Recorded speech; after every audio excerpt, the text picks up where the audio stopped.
This is Bruce Buffer, and this is the moment you've all been waiting for. It's time for the MMA-Holes! Mixed martial a-holes. MMA-Holes, MMA-Holes, MMA-Holes, MMA-Holes, MMA-Holes. You like to be a mixed martial a-hole. MMA-Holes, MMA-Holes, MMA-Holes, MMA-Holes, MMA-Holes. No way. From the Sonosi Studios of Arizona, UFC 252 recap. Cormier loses, Stipe victorious. Sean O'Malley's foot was a balloon. Jon Jones vacated the light heavyweight belt. Let's talk about it on the MMA-Holes.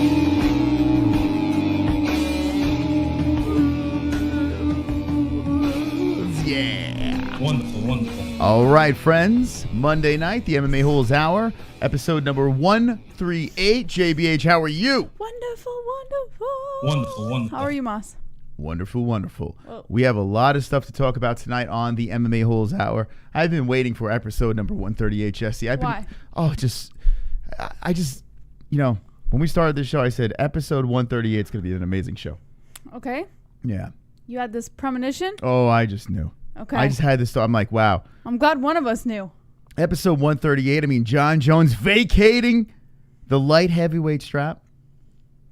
Is that it for Jon Jones? Will he go up to heavyweight? We're going to be talking about that tonight. Mystical predictions may be coming true. Have theories. Sean O'Malley's foot. My foot was a balloon. We'll It's a discuss balloon. that. And Stipe Miocic getting the job done over Daniel Cormier. Not very surprised. Not surprised. We have a fly in the studio as well. A new Jeff Goldblum is going to die tonight on the MMA-Holes Hour. Oh, he's on here. Shh, shh. Don't kill him. She don't want me to kill him. I've had it with this. I got one out, and now there's another. Summertime. Moss goes in and out of the garage in the backyard all day. Yes, it's me. Every day, all day. And now we got a fly in here. Yes. happen You ever eventually. see the episode of Breaking Bad where the fly gets in the lab? That's what it feels like right now. Just lands on you. Doesn't give a fuck. Anyway, more about the fly, please. No, this is going to be an amazing night, Jesse. Yeah. Now, with these three big stories, we have other stories as well. Which one would you like to start with? I say let's start with Jon Jones. Let's talk about it, get it out of the way so we can go over the card from this weekend. What do you say? Jon Jones! Now, one thing about Jon Jones is he was very active during the heavyweight fight on Saturday night. Extremely active during that fight. And you can tell he wanted DC to win. You can tell no matter what, he wanted to fight DC for the heavyweight strap. The third fight's a charm.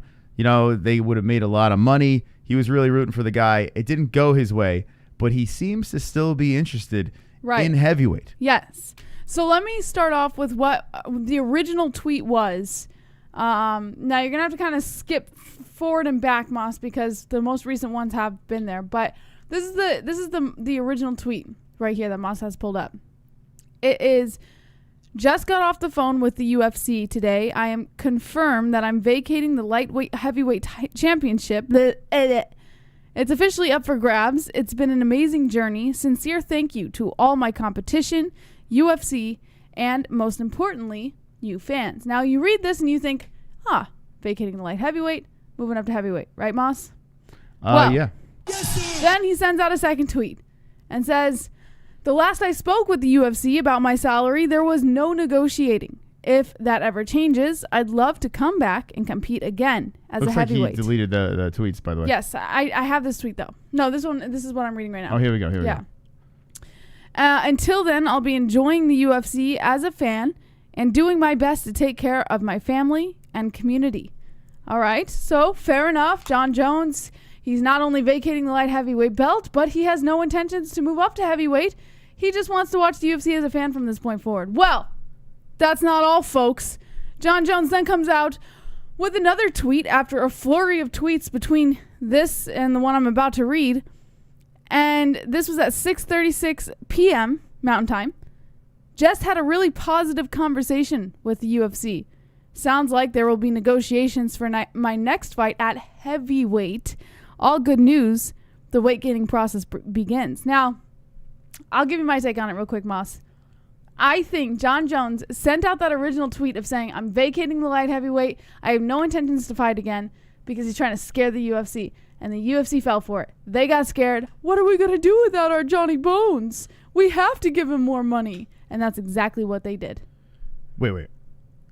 But what about him fighting at heavyweight? Like, so no, that's what I'm saying. I'm saying Jon Jones on the phone with the UFC. UFC, this is Jon Jones. I demand more money. UFC, no, we're not going to give you more money. Jon Jones. Okay, then I don't want to do this anymore. Click, post on social media. I'm vacating the light heavyweight belt, and I have no intentions to go to heavyweight. Boom. UFC sees those tweets and goes, oh shit, he's serious. Ring, ring. Jon Jones answers. UFC says, all right, we'll give you more money. We don't want you to leave. Jon Jones, okay. Tweet. You know what? Just had a good conversation with the UFC, and I think I'm going to go to heavyweight. Beep. I think you're making Jon Jones sound smarter than he is. I think honestly, he's pretty smart. His relationship with the UFC was fine. What he was doing he was basically saying he is ready to move to heavyweight. He said this a while back. Like he's ready to go to heavyweight. He said the money wasn't an option. It wasn't that. It was Francis Ngannou. It wasn't the right price to fight Francis. Now, if you add a belt, they might have gave him the same price, maybe a little bit more, but less than what he wanted because now there's a belt involved. Okay? Here's the deal. Jon Jones and the UFC are fine. Jon Jones was going to heavyweight no matter what. That's I'm my not opinion. saying that his relationship with the UFC was bad.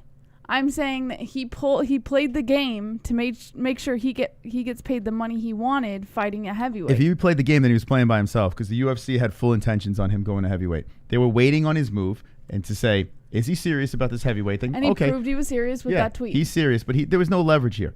He wants the belt. He wanted to fight Daniel Cormier for the belt. He did not want to fight Francis Ngannou. And that's what the UFC was throwing on his plate. No, he doesn't want that. And if he was going to fight at Francis, you better pay him a big payday because there's no belt on the line. It just wouldn't have made any sense. Now it makes sense. Daniel Cormier loses. You still got Stipe Miocic, who fought Francis already. Didn't fight Jon Jones. He does skip the line, but I think a GOAT is allowed to skip a line during a pandemic. You know? Jon Jones is the GOAT. I don't. He should be able to skip that line with no problems. And he's going to go up to heavyweight, and he's going to fight Stipe Miocic. Now, I have a flat earth side of things here. For my flat earth fans in the chat, I have another theory, okay, for the wackos. You mean a conspiracy theory? Not a conspiracy. No, theory. not a conspiracy. Another off-the-wall prediction here. Jon Jones can still fight DC. But wait, Mystic Moss. Wait. DC is not the champion anymore. Jon Jones beat him twice. Why would he fight DC? DC only says he would fight for a belt at heavyweight. Well, if you want a belt, DC at heavyweight. Wait till you hear this. Make a fucking BMF. They're not doing that ever again. Never again. That was like a once in a lifetime opportunity for the UFC, and Dana White will never let that happen again. I am talking to my flat earth friends out there. Make a fucking BMF belt. Heavyweight BMF. Or some stupid asinine belt. You market this thing as the third fight. The grudge match ends here. Everyone gets paid. Yeah. And then Stipe could fight Francis for the heavyweight strap. You put it on the same card. You put it on the same fucking card. 2 belts on the line. 1 fictitious fantasy belt. You get your Jon Jones. Now, can I ask you? I'm still going with this. I have a genuine question about your theory. What makes you think that Dana White will ever let this happen again at heavyweight? So far, I've proved you wrong about Dana White That's the what I'm last asking 3 you. times. Where's your logic? The logic? Money. Money. That's it. Money. Not that Daniel Cormier is not done. He's not. But if you put the right he would price, come back for a title fight. He said, yes, a title fight, not just for a belt. This is for the BMF of heavyweight. That's not a title fight. That's a fucking belt. Listen to me. The UFC, and you think this is crazy, and maybe it is. The UFC already concocted a belt for 2 journeymen. Think about that. Stugat says, fuck that. Let's just give everyone a belt. Think about this. 2 journeymen. They fucking put the dopey BMF belts together, which I was completely against. They put this thing together for 2 fucking journeymen, and they said, this is going to headline a pay-per-view, a mega pay-per-view. It worked. So now why not do it with the GOAT versus Daniel Cormier? They fought each other twice already. They got this beef, which I don't think they have beef anymore. I have a couple reasons why not. If you allow me to give them to you. Listen, I know why not. Why? What I am doing is thinking outside of the box here. No, you don't know why I not. believe Jon Jones is fighting Stipe now. That's what I believe. But I am saying this. What if? I don't think Jon Jones is fighting Stipe. Oh, my. I think Francis Ngannou is going to fight Stipe Miocic for the title, like Dana White said. Francis Ngannou is next. No matter what happened between DC and Stipe, Francis Ngannou is next. This is what he continued to reiterate over and over again. Bullshit. No, it's not happening. I'm telling you what I think happens. You do not know Mr. Baldy very well. Francis Ngannou fights Stipe Miocic next, and Jon Jones fights the winner of Francis Ngannou versus Stipe Miocic. What? When is this fight going to... Stipe just fought, right? Bones is already bulking up. No, he still needs time. He even said in his tweet that so does Stipe. What do you mean so does Stipe? He just fought. So, we got thrown right back in there? As long as Stipe's in good condition, the doctors can throw him right back in the pool instantly. They did that same thing with Khamzat Chimaev. Look at Chimaev. Fought on 3 different cards. Oh, sweet Jesse. Back to back to back. Wrong. Jon Jones will fight Stipe Miocic for the heavyweight strap. You're wrong.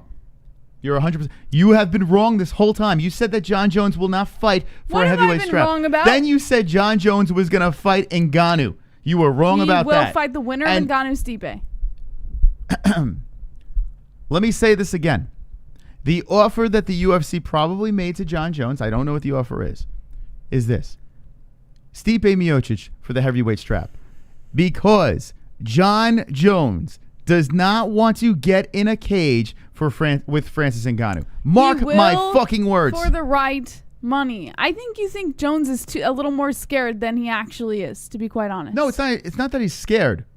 He's not scared. No fighter is scared, unless you're Sean O'Malley. We'll talk about that in a minute. So he will, for the right amount of money, like you said, it's all about the money. He is not scared. Jon Jones will step in that octagon with Francis Ngannou. He is smart enough with his team to realize. What do you think's going to happen, Moss, when Jon Jones, if your theory's right, and Jon Jones wins the title belt from Stipe Miocic, and he's walking around that octagon ready to defend from the heavyweight division, and Francis Ngannou is next in line, either way, he's going to have to fight Francis Ngannou. Because it doesn't matter when, it will happen. So you're talking about just have him fight the winner. You're talking about not seeing Jon Jones fight for another year. Do you think Jon Jones wants to wait that long? When he's ready at heavyweight. Okay. When he's ready. So it's going to take him a year. Because that's what you're talking about here. For Jon Jones. Why would Jon Jones wait around, okay, for a Francis Ngannou, Stipe Miocic fight when they already fought, and Jon Jones is the fucking GOAT? Yeah, he's the GOAT of the light heavy. Moss. He's the GOAT of the UFC. Yeah, Stop it. Pound for pound great when Khabib belongs at number 1, but that's another argument. Listen, the chicken Khabib is afraid to move out of 155. Yeah, so afraid because Jon Jones is about to move up to heavyweight. Sorry, Khabib. Listen. You've really lost this one. If he's the GOAT, Moss, then why won't he fight Francis Ngannou? Why wouldn't he fight Francis Ngannou? Because Stipe has the belt. But no, if Jon Jones is the GOAT, why would he be so afraid of fighting Francis Ngannou? Like my friend Ninja Choke says in the chat, money talks. Exactly! And that's what Jon Jones wants here. He wants the money, he wants the strap, and fighting Stipe Miocic next is the fight to make. The UFC is not stupid. They will put that together. And unfortunately, Francis has to wait. Let's see what the chat has to say. Born Mush says Khabib and Jones are equal GOAT status. Eddie Machete, Francis Jones, brother, come here so I can KO you. Jeremiah says Stipe Francis is next. Jay Blowful says Jones is the GOAT for sure. Jones is afraid of Ngannou. More money in a title fight. Francis Ngannou kills Jones. Seemed like O'Malley was pussyfooting around throughout that fight. We will talk about that. Don't worry.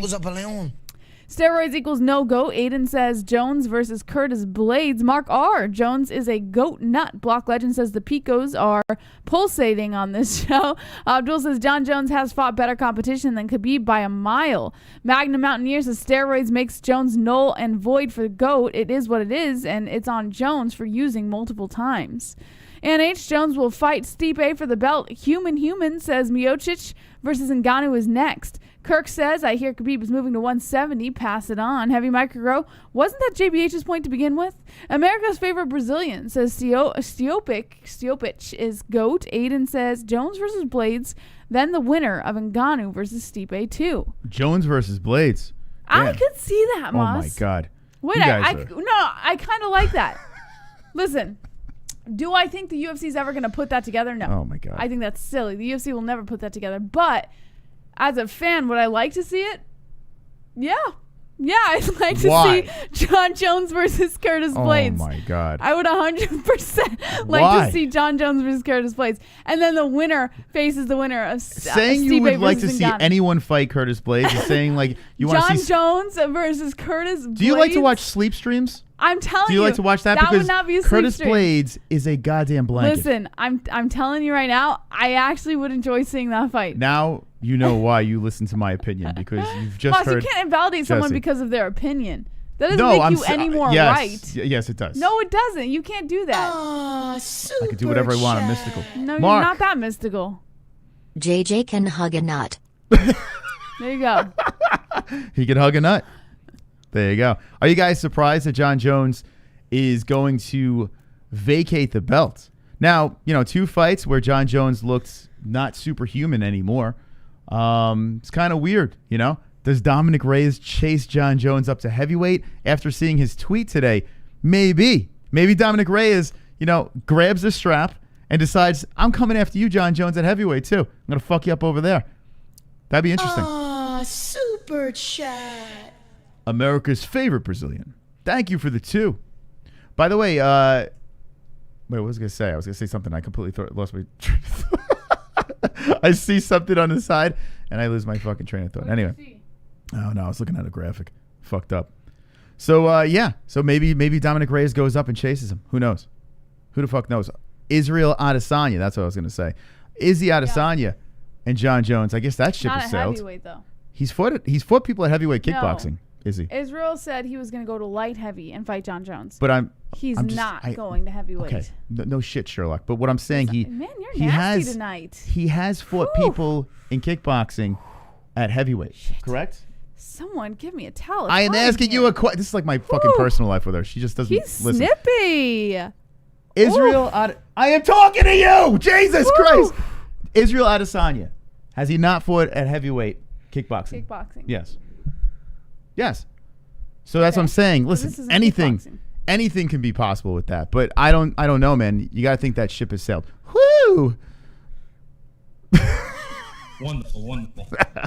All right. Anyway, let's move on to the next story over here, as we do have to speed through these stories. Give me another one, Jess. Okay.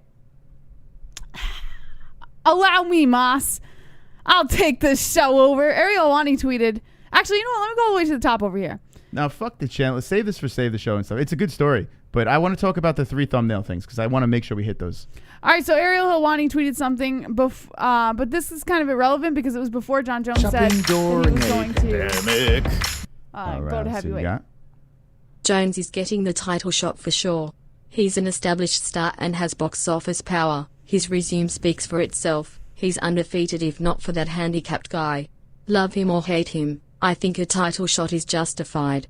I don't like the dude.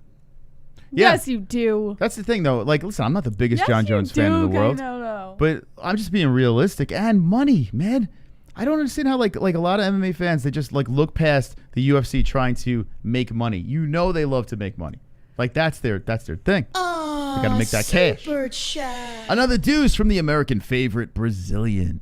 Got to ask the chat, how many people came aboard during our stream on Saturday? We had a mega crowd on Saturday night. So if you're new to the MMA Holes, drop a WW in the chat. I like to see the new faces over there. All right, Jess, give it to me, the story. So Ariel Helwani tweeted after Jon Jones said that he was vacating the light heavy that his 2 cents on the tweet was that Jon Jones is closing the light heavyweight chapter of his career, now spending a few months to add muscle and weight and moves up to heavyweight eventually. That a question, obviously becomes, does he fight for the belt right away or a contender off the bat? Now, this was before Jon Jones said that, yes, I am moving to heavyweight after having a phone call with the UFC. So looks like Ariel Helwani was right. But that's basically what sums up this tweet. It's kind of irrelevant now because now we know what Jon Jones's intentions are. Mm-hmm. Yeah. Okay.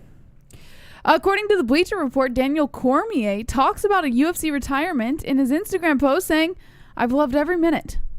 So these are his final thoughts, Moss. Now, in case you didn't know, Saturday night, Daniel Cormier goes to a decision with Stipe Miocic. Let's go backwards a little bit here.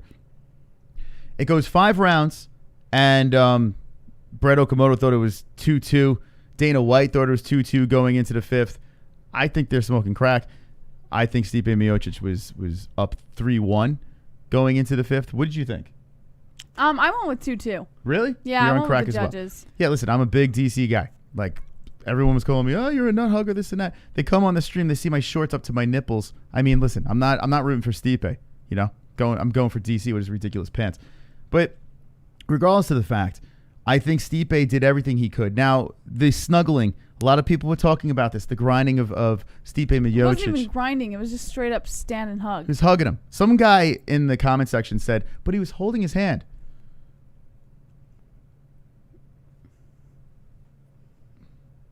Don't have to break up the fight now. Listen, Mark Goddard could have kept that thing moving a little bit better. Let's be serious there. With that being said, I'm not killing Stipe for doing it. He did it, and then he punched himself out of it. So basically, when it was time to say, okay, no more hugging, I'm going to swing off and then reset, he did what he had to do. Stipe's game plan was perfection. The fight was fantastic. Loved the fight. Didn't like the end part with the snuggling, but the fight as a whole was very, very good. Stipe wins the trilogy. Stipe is indeed the guy. He's the G. And the GOAT. In the argument, the conversation to be heavyweight GOAT. Jesse, what did you think from that fight? I thought the fight was good, but I have to go with Betting Man in the chat who says Goddard is an absolute cunt for that. I usually like Mark Goddard's fights. I like all the fights that he refs because I think that he's pretty fair. And he's very proactive in making sure he stops at the right times and things like that. But this fight, I think, was the most important fight for both DC and Stipe and for the UFC. This was the most important fight for a lot of people involved.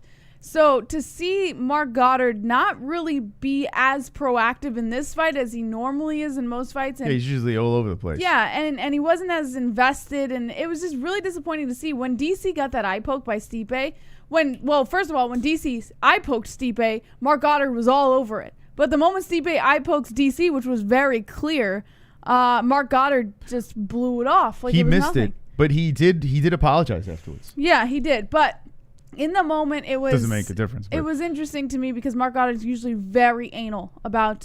He's an anal. Stopping things at the right time, and I actually appreciate watching fights that he refs. So that's the only part that really stuck for me. The whole fight was great. I had it 2-2 going into the 5th. I kind of agreed with the judges a little bit. But it would have been nice to see if Mark Goddard had stopped it at the right time with the eye poke. Maybe it would have ended differently. Maybe DC would have had that time to recover for that 5 minutes and gone into it a little harder, and been able to finish the fight. Maybe it would have been a different outcome for his retirement fight, So, I don't know. That's what I thought, Moss. Okay, so what is this over here? Is this the statement? I didn't actually read the statement. I just heard... This is from May 12th, Moss. Through the grapevine. Yeah, this is not it. Let's see. Where is it?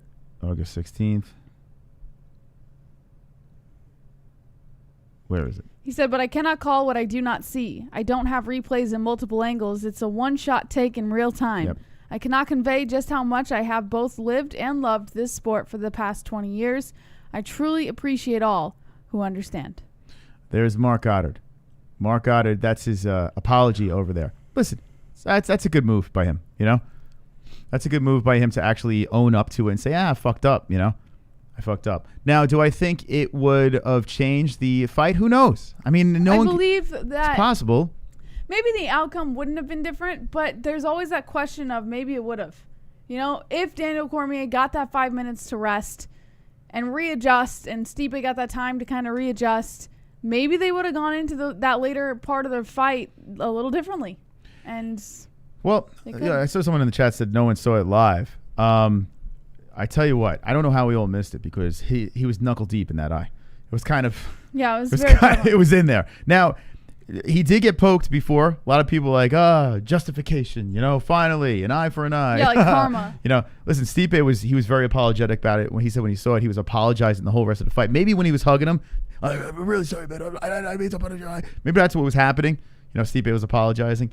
Listen, I don't think he did it on purpose, but it does suck, and it's gotta. I mean, as a fan, I don't give a fuck. Stipe won. It is what it is. We move on.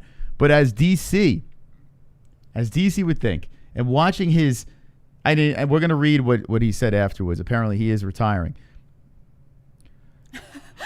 Don't buy it. I still don't buy it, but just whatever. Just tell the news. Don't give your opinion. I don't get it on what's happening. But right after the fight, you can see DC was very frustrated. Yeah. And he didn't retire. Okay, he made remarks that he wasn't going to fight at heavyweight unless it was for a belt, whatever. Yeah. Now here's his statement over here, and we'll get what the chat thinks. Yeah. So that's what this news story is about. Is the statement that DC made after the fight on Instagram. This was 8 hours ago. He said, "Thank you all for the love and support. Not what I wanted or expected, but it is what it is. Congrats to Stipe Miocic on a fantastic fight. It was an honor and pleasure to share the octagon with you for 50 minutes. Boy, did we give them a show every time. They sure to my did. team, I love you all to death. You've made so many sacrifices. I hope I made you guys proud. Selena and the kids, thank you for being my motivation. To all the fans, I love you so much. You guys push me to try and be great. To Dana White in the UFC, I have loved every minute. Thank you for giving me the opportunity. Been a hell of a ride, huh?" Mm-hmm. The end. What do you think, Jess? Is that a retirement speech? It's emotional. Like reading it is just fucking emotional, man. I'm very emotional. You know why? Because he's still in it. Some people think he should retire. He's still in. I don't know, man. Like, listen, I think with the right opportunity, of course, he's going to come back. Yep. I've changed my mind. I know before the fight I said he's not coming back no matter what. Now, after hearing his post-fight speech, I believe you, where with the right opportunity, he may very well come back. But it's still fucking emotional, the idea that he may not. I hope he doesn't go out like that. I mean, I hope. Now, listen, yeah, he is getting older. His best days are behind him. But still, I think he can compete. The PNG that I used to make the thumbnail for Saturday night, yeah, he looked old and decrepit compared to the PNGs I used to use of him. Well, I mean, he's 41 or 40. Wrinkles and grays in his beard, and his eyes were like this. Like, I felt bad for the guy going into the fight. But when you watch the fight, though, yeah. I mean, listen, if it wasn't a lot of snuggling going on there, DC was ready to go. He was ready to go. Both guys. I mean, it was a great fight. Yeah. It really was. And it was the perfect ending. I mean, listen, the controversy, with the eye poke and, people saying the whole snuggling thing with Stipe. Yeah. If you put that aside, though, one gets knocked out in the first one, then the other gets knocked out in the second one, and then the third one goes to decision in a brawl, like a battle, I think it's a cool way to end it up, and Stipe got the win. They both poked each other in the eye, Now Dana White was also saying that his eye was bothering before the poke. Yeah. I didn't see that. I just had Maybe he was, but I didn't see it. For the people who are getting upset because I'm saying 40 is old and decrepit, that's not what I'm saying. Well, it is. I'm saying the picture I used on the thumbnail before it was edited and looking fancy and young, he actually did look tremendously older compared to the PNGs that I used to use in the past. So the most recent PNG that ESPN had of him is what I used, and it was much older before editing. So don't explain yourself, I'm not Jesse. saying we got if you're us 40s got a foot in the older, dirt. I'm not saying you're old and decrepit. I'm saying his picture looked old and decrepit. It's different. All right. I'm dating a 43-year-old. It's not old and decrepit. Yeah, it is. All right? Enough with this shit. All right, it is, Jesse. How dare you make fun of us 40s. So anyway, now what is next? Daniel Cormier it's crazy that we're talking about Daniel Cormier and Stipe Miocic, who made a fucking $700 and something thousand. Good for Stipe. Made a lot of money on the fight, deserved it. And now what's next for Stipe? All right, shopping during a pandemic. Kainoto. I'll keep it short, Moss. DC deserves to walk away to the sound of a roaring crowd. That kills me about how it ended, if this is truly the end. Yeah. Yeah, it's got to bother him. There's a lot of things. The crowd, the eye poke, that's probably like, damn, if I had two eyes, it would have been a whole different fight, in his mind. Yeah, and then people saying the wrestling thing. Yeah. And thank you for the donation. The wrestling thing, a lot of people, and I heard Askren say this too. It's like, why did he go back to the wrestling and this and that? Because Stipe's a strong motherfucker, and Stipe stopped Daniel from taking him down. Maybe that's why. Like, I mean, I don't know why they're beating him up about the wrestling thing. Listen, Stipe nullified him. That's what he did. And Stipe controlled him against the fence. Very strong, big fucking... Controlled him? Yeah. I mean, with a nice hug. A solid hug. Control. And he held his hand. He held his arm, too. According to that guy. Control. Yeah. Okay, the microphone's over there. Or over here. This is control. There you go. All right. So, I mean, listen. That's why DC did not fucking try to go back to the wrestling. It wasn't working. Like, come on. And I'm a DC guy. What are we killing DC? He should have went back to the wrestling. What the fuck? He tried. It didn't work. Right? It didn't fucking work. It's crazy. Anyway. Oh, God. Man, I keep looking at this picture of DC, and it makes me so sad. He'll be back. Don't be sad. So, Stipe Miocic now. What's next? Francis Ngannou. Okay, Francis Ngannou. Francis Ngannou, Stipe. Jon Jones. All right, And so I then got Jon Jones. Jones fights the winner. Okay. Daniel Cormier. Yes or no? Does he come back? Maybe. The possibility is always there. It's weak. It's a media response right there. Yes, Daniel Cormier will come back for one more novelty fight. And if you want to hear my other thoughts on that, you can go back in the stream. All right. Yeah. Let me know in the chat what you guys and gals think. DC comes back, says Roberto Lopez. Kevin from Chicago says salon quality Stipe. Alex Stancato, I think I said that right, says he used that body to body clinch on Ngannou too.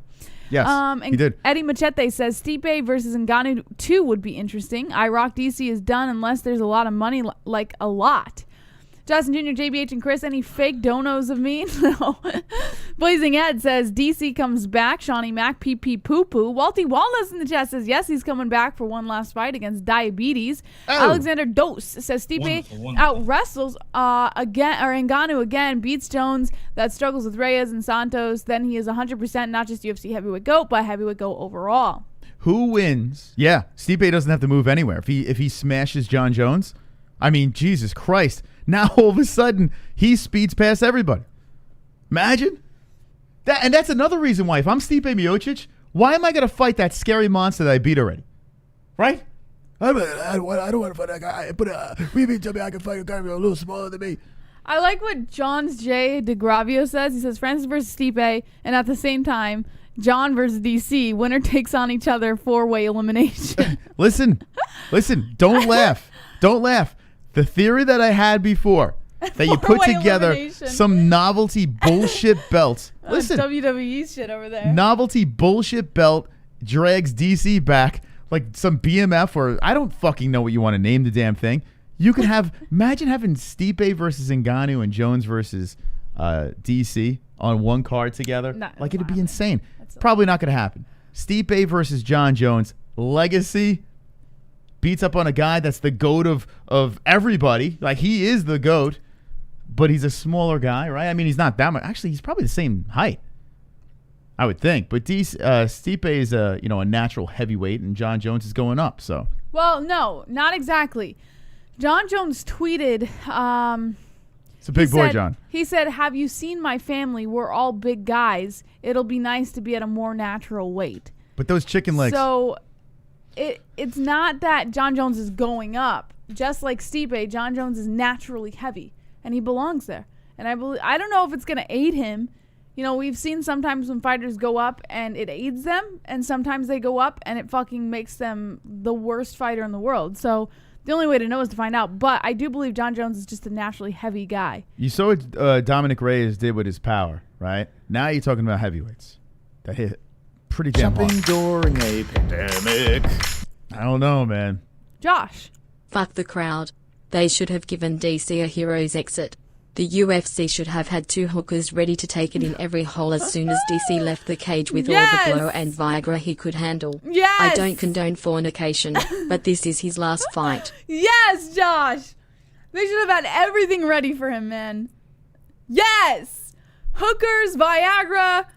Let's go, DC. How do you know they didn't? They didn't. How do you know? I would love to see the hookers at like the entryway of the walkout, waiting for him at the end, and then as he walks out of the arena, he holds his arms out, and the hookers walk into his arms, and he just exits. Look at this face, arena. Jesse. Let me just say something here, okay? Look at this man's face. This is Daniel Cormier post fight. I don't know if this picture is post fight, but the post was post fight. Okay. This post was post fight, so chances are this picture was post fight. I don't know if the picture was taken. Oh, maybe it post-fight. wasn't. Oh, I don't know. His eye does look a little swollen on the left. No, it doesn't. Well, my right, his left. If He looks like Daniel Cormier. If this is his post fight picture, look at the smirk on his face, Jesse. That is a face of cocaine, a night of after cocaine and hookers. Guilt. That's a guilt smile over it. That's not a regular DC smile. That is a guilty, Moss. oh, fuck, I banged a bunch of hookers last night. How am I going to look my wife and kids in the eyes? Oh, Moss, you didn't have to go there. Yep. DC's a stand-up guy. Why'd you have to go and do that? Listen, if this, maybe the picture's from before, hopefully You're it is. messed up, But man. if this picture over here is after the fight, well, Jesus. I'm telling you, man. And men don't have guilt when they fuck Oh, around. yes. That's a guilty man. Men don't That's a feel guilty guilt. man. Guilt is not an emotion in the man. Oh, yeah. Trust me. I've had that face multiple times. Build up. You felt guilt? Yeah, right. Wonderful, wonderful. That was my face, my 10 years of my life. All right. So anyway. So, DC. Why did you just say that? What? Hookers, cocaine? That's what I'm about, Jess. Sorry. Sorry, not sorry. You know what I'm saying? Wonderful, wonderful. Oh, All right. my God. Oh, Jesus. This is the MMA Holes. Go to church, Jesse. Please. Repent your sins. Because I'm not. All right. Let's get to the next story over here. Sean O'Malley. Well, My foot was a balloon. his foot was a balloon, Jesse. An absolute balloon. A joke of a performance, Jesse. The hype train derailed, Jesse. Yes. How many times you can say Jesse? Jesse. Tell me about Sugar Sean O'Malley, please. All right. So the doctors have weighed in on Sean O'Malley's fight ending UFC 252 leg injury. Oh, my leg. Oh, Now, I have 2 stories on this, so please be prepared. get the stretcher. The first one, according to MMA Mania, the Sugar Show imploded on Saturday night at UFC 252, and we still don't know what really happened, or what they said was, what the hell happened. That was the most dramatic, like, WWE exit I've ever seen. Yeah. Get the fuck. He was embarrassed. Listen, He tried to make it look worse than it was. He was embarrassed. I believe it. I love Sugar Sean O'Malley. I love him. But I believe, like you said, Moss, he amplified what the actual condition was with his leg to make it look like that was the reason he actually lost the fight. When in reality, he just fucking lost the fight. We've seen tougher women get in that cage. Way tougher women with worse injuries, like faces split apart. And this dude, what, he got a fucking sprained ankle? Yeah. Oh, no. Get the stretcher. It's pretty embarrassing. Wonderful, wonderful. My foot was a It's balloon. extremely embarrassing. Oh, man. Things started off so well between Sugar Sean O'Malley and Marlon Vera, too. The two were well on their way to a fight of the night worthy performance when halfway through the round, O'Malley's right foot started giving out on him. The same foot that betrayed him in a 2018 bout against Andrei Sukhomov. Vera came in for a kill and ended the fight within 20 seconds left in the first round. With no update since O'Malley's rushed off to the hospital for a CAT scan, we're left to speculate on what led to his injury. Did he simply step wrong on the foot? Did he hurt his foot kicking Vera? Or did a calf kick from Vera damage the nerves in his leg and leave it useless? Conor McGregor's coach, John Kavanagh, thinks it's the latter. Oh, what did he say? My foot was a He balloon. tweeted, and he tweeted a video of when O'Malley got all fucked up, saying leg kick directly onto the common peroneal nerve, resulting in an inability to dorsiflex ankle. This is what he Coach says. Kavanaugh. When did he Yes. become a doctor? He said What? an increasingly common attack in MMA, hashtag sweep the leg. So apparently O'Malley didn't sweep the leg.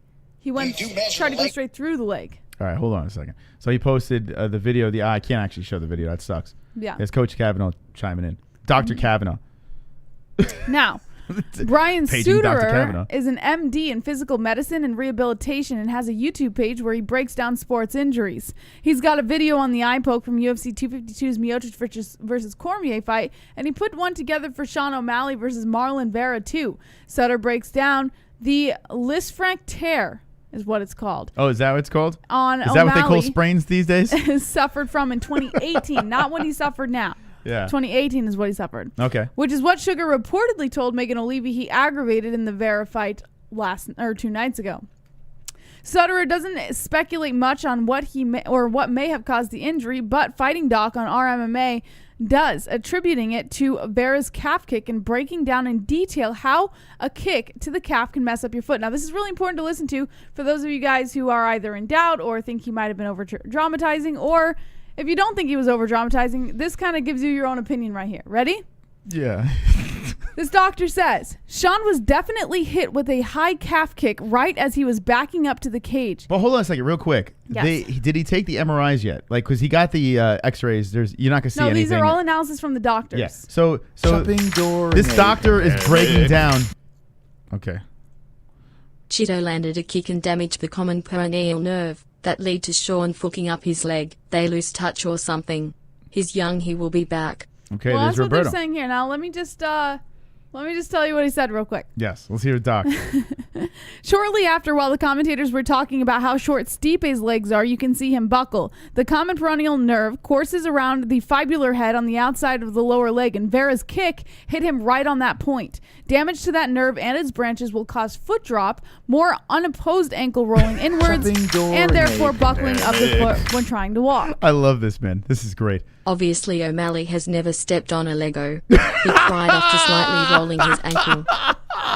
Listen, Yeah. I've been through a lot of pain in my life. Stepping on a Lego's the worst. I have been through 3 shoulder surgeries. I've broken my collarbone. I fractured my forearm. I've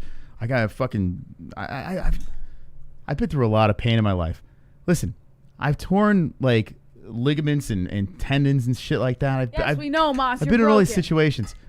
The way he reacted, But wait, let for me get fuck's more. sake, the Wait. excuses are so out of control.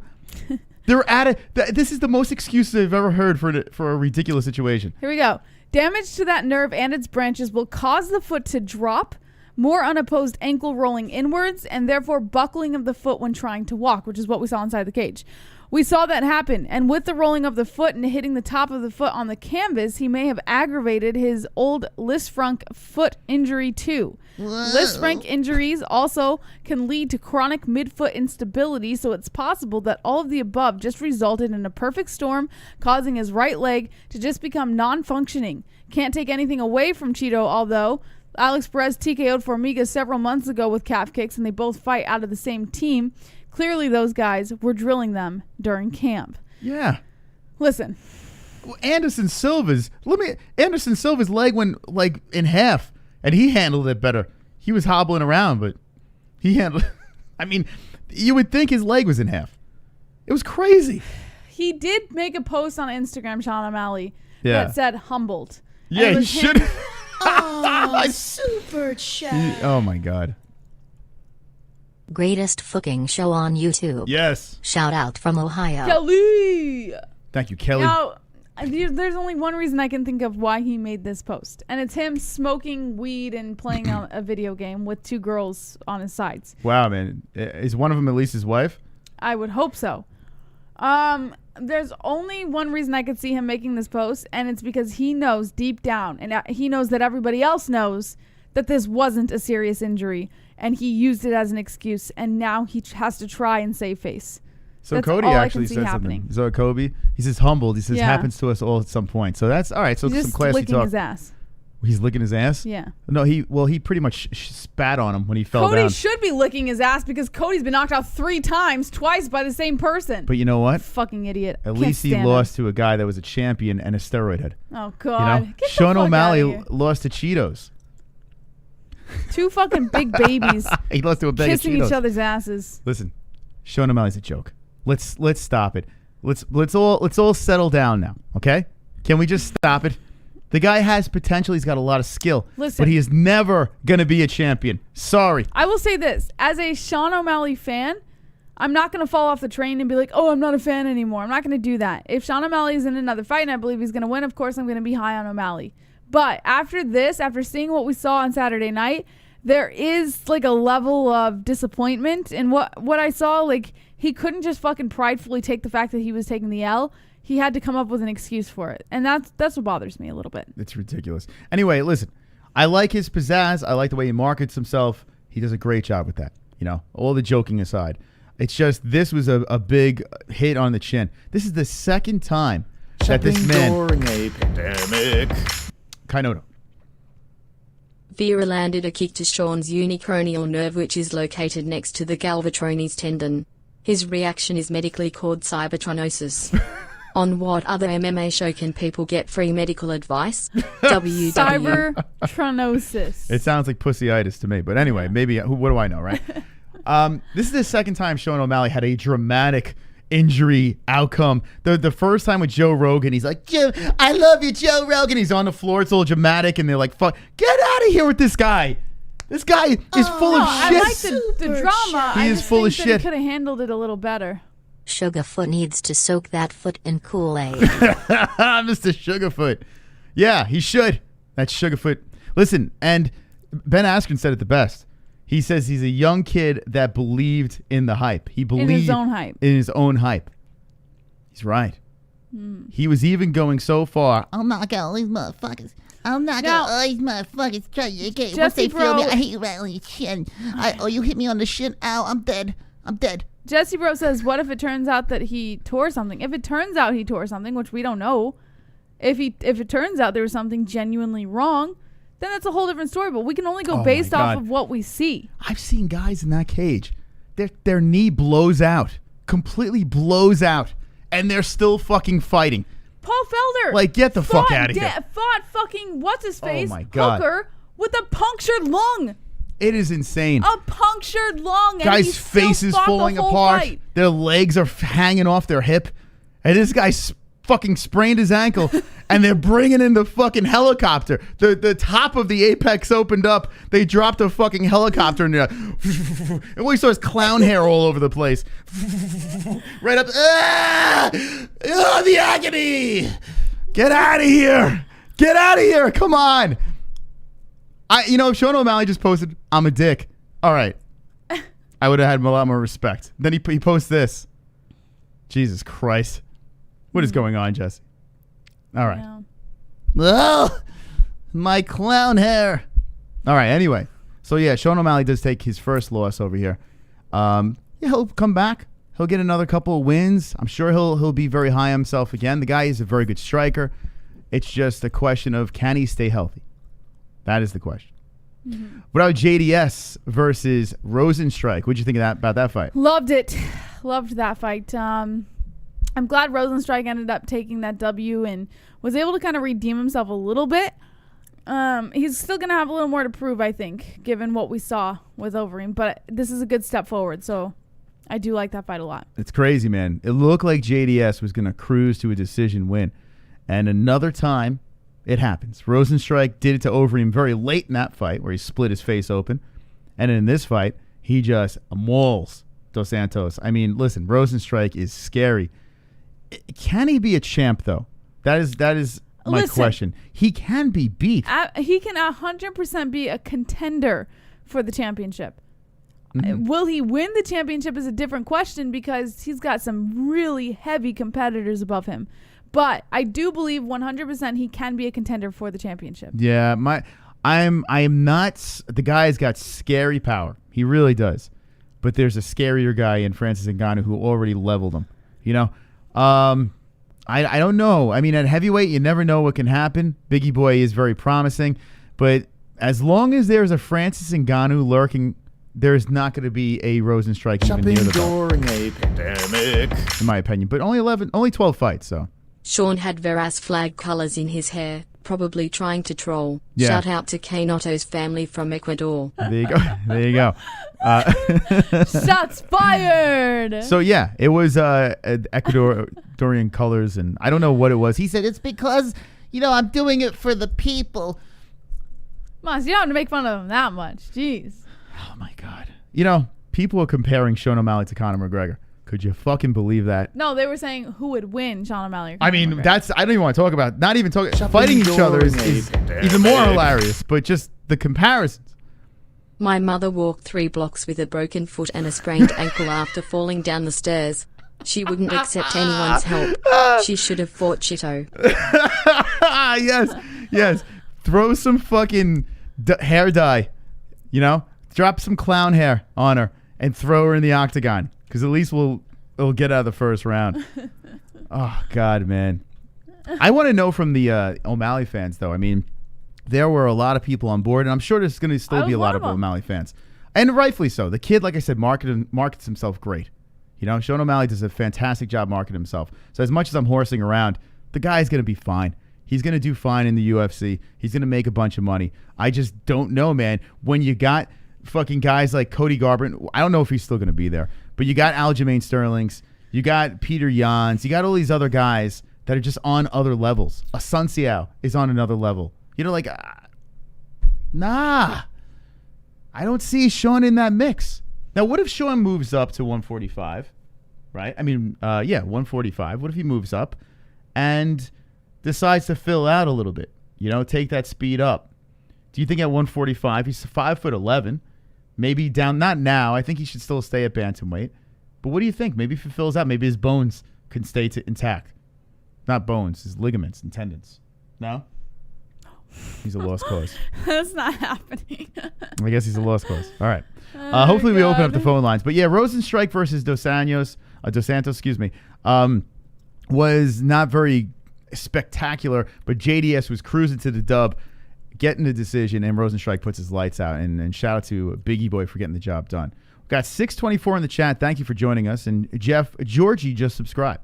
So everyone take out Georgie's dick and suck it. Let's go, baby. Yeah, suck his dick. Wonderful.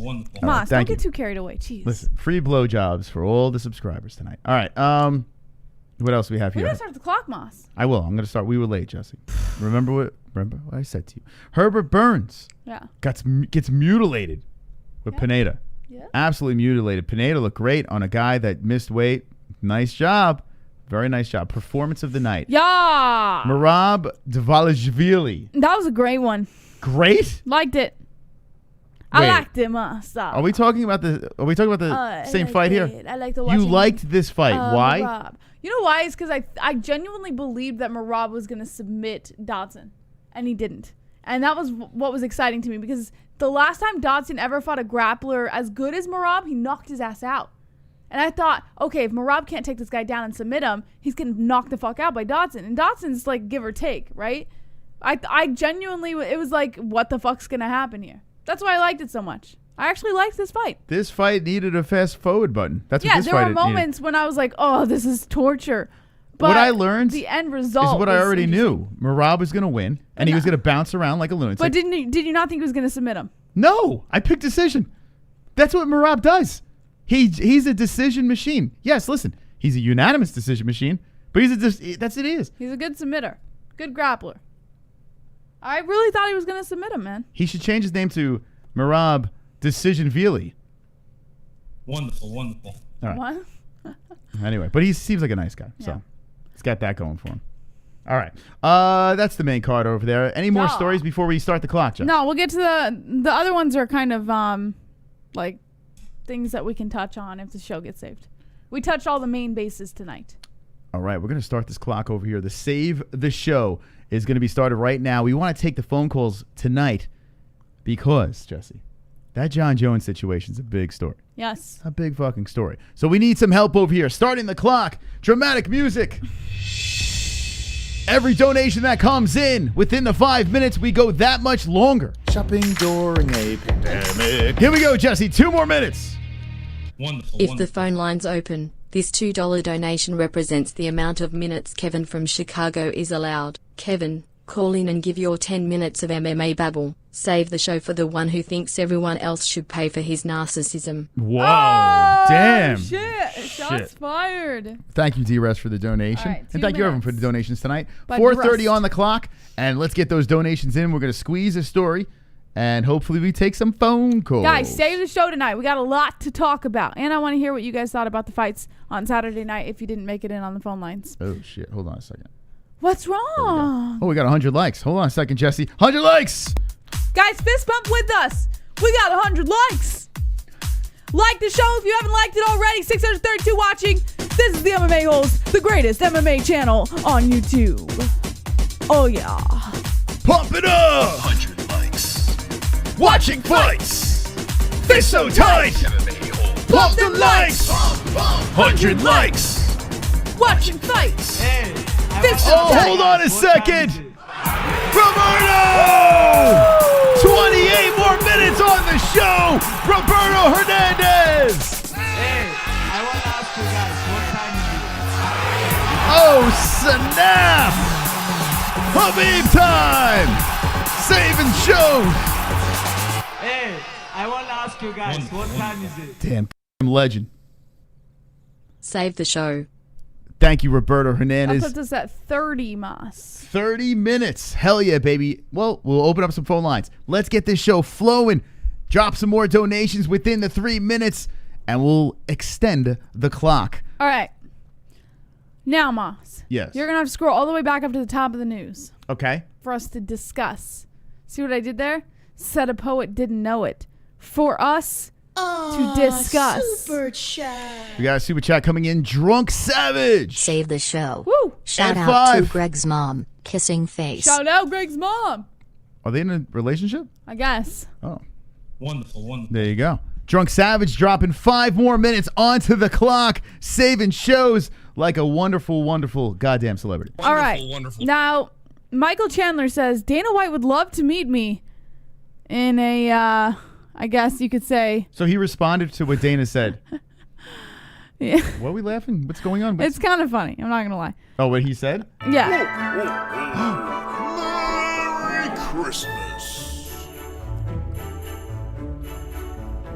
My name is Troll, and I'm a special hole. I'm shirtless and alone again. Internet is my only friend. It's Christmas, hooray. I sit and watch MMA. No girlfriend this year, but I have my hand. Sit in front of computer, making fun of people. No avatar to hide my gremlin face. Oh yes, it's Christmas, I am so hideous. Maybe Santa will bring me a pocket pussy. Save the show. What's up, Roberto? 12:25. Roberto drops another Woo! 12 onto this clock. Jesse, how many minutes we got now? Killing it. We have Holy shit. 47 minutes, Moss. 47 more minutes onto the show. Thank you. Wonderful, wonderful. Look at that, Jesse. Wonderful, All right. wonderful. Michael Chandler says to the UFC, Dana White would love to meet with the former Bellator champ. Marker. Save this fucking show. Put another 5 on the show, Jesse. Marker. You know what? Hold the story, Jesse. Donations are coming in like crazy over here. People want more show. People want the phone lines. It's out of control right now. We'll talk about the Michael Chandler story right after the save over here. We got 43 seconds left. This clock can't go any faster. I got a pay peek. Can't wait for the phone song, Moss. Don't be. I'm starting to wait on Monday nights for the phone song so I don't get up in the middle Well, of the show. or you could just pee. No, I don't like getting up in the middle of the show. Boom, roasted. Whoa! You suck. Boom, roasted. Sanosi. Yeah. Save the show. Woo! All right, another 3 minutes onto the show, Jesse. Putting wow. us at 55 minutes. Hell yeah, baby. 55 more minutes. Oh, my God. 10 seconds on the clock. 9, 8, 7, 6. Is it going to be another one slipping in, Jesse? 4, 3.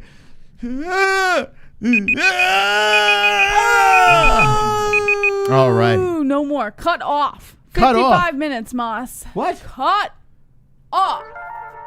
Just kidding. Please, I'm begging you. Don't ever buy another UFC pay-per-view again. After the buzzer, but fuck it, Jesse. Put it on the clock, baby. Roberto got the 50. Pussies. Oh, my God. $50. Pussies, pussies, pussies, pussies, pussies, I don't want your money. pussies, Money. pussies. Holy money. shit. Pussies. You're a moron. Look at Roberto, goddamn celebrity over here. Money. Pussy. Money. Pussy. I don't give a. Roberto!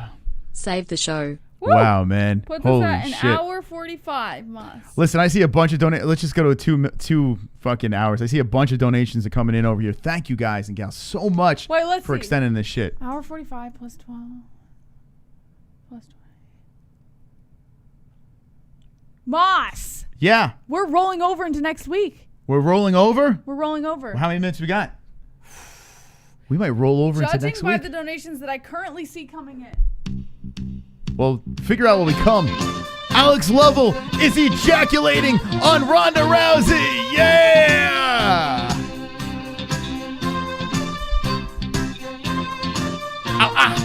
Jess, Jess, Come on, Ronda! Come on, Ronda!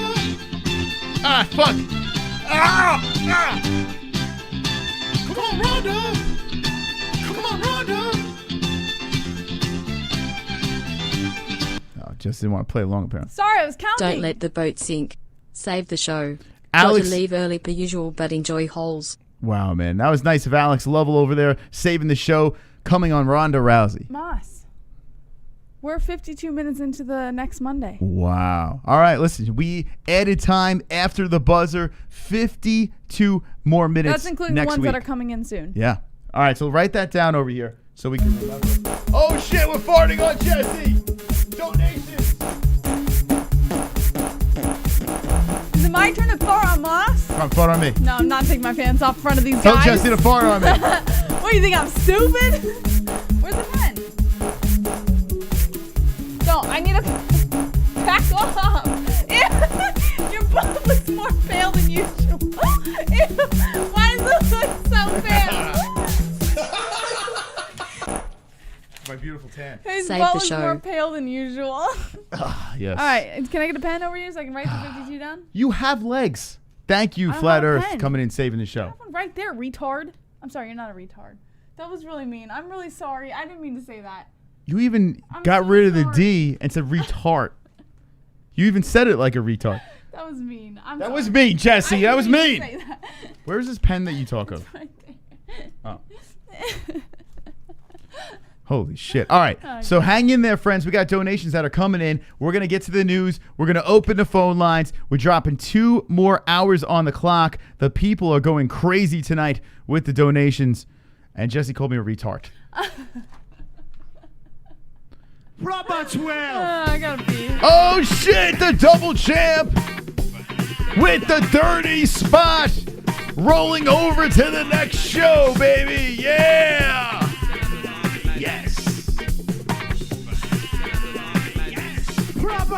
Proper. Yes. Proper 12. Oh my God. The double champ donation. Save the show. All right. And that's actually kind of cool. The JBLO full saying thank you for donating. That is actually awesome. Yeah, we're going to open up the phone lines. We're taking a shitload of calls tonight on a Monday night stream. So get your thoughts, your questions, whatever's on your mind about the UFC 252 event. Write down the notes because we have a lot more show to get to. It's going to be a long night. Super chat. Vincent M. Love you guys. Just Dance video on repeat PLS. There we go. Love you guys. Just Dance video on repeat, please. Just Dance video on? You want Jesse to dance? On a repeat? Wonderful, wonderful. We could do that. All right. There's one more donation. We're going to play the phone call song, and then we're going to open up the phone lines over here. Incredible support from this community. And thank you to the new people that jumped on to our channel as well. Welcome. Super chat. Ancient 11, the ancient one, with the $2.99. Look at that. Now that is a goddamn celebrity over there. We're going to take some phone calls. You ready, peoples? Are you ready?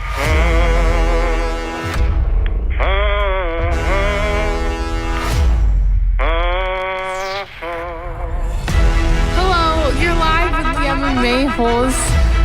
What's your name and what's on your mind? What's up, Jesse and Chris? It's Drunk Savage. No way! Drunk Savage. What's up, Jesse and Chris? It's Drunk Savage. I can't believe you're calling right now. Drunk Savage, what's on your mind? Not much.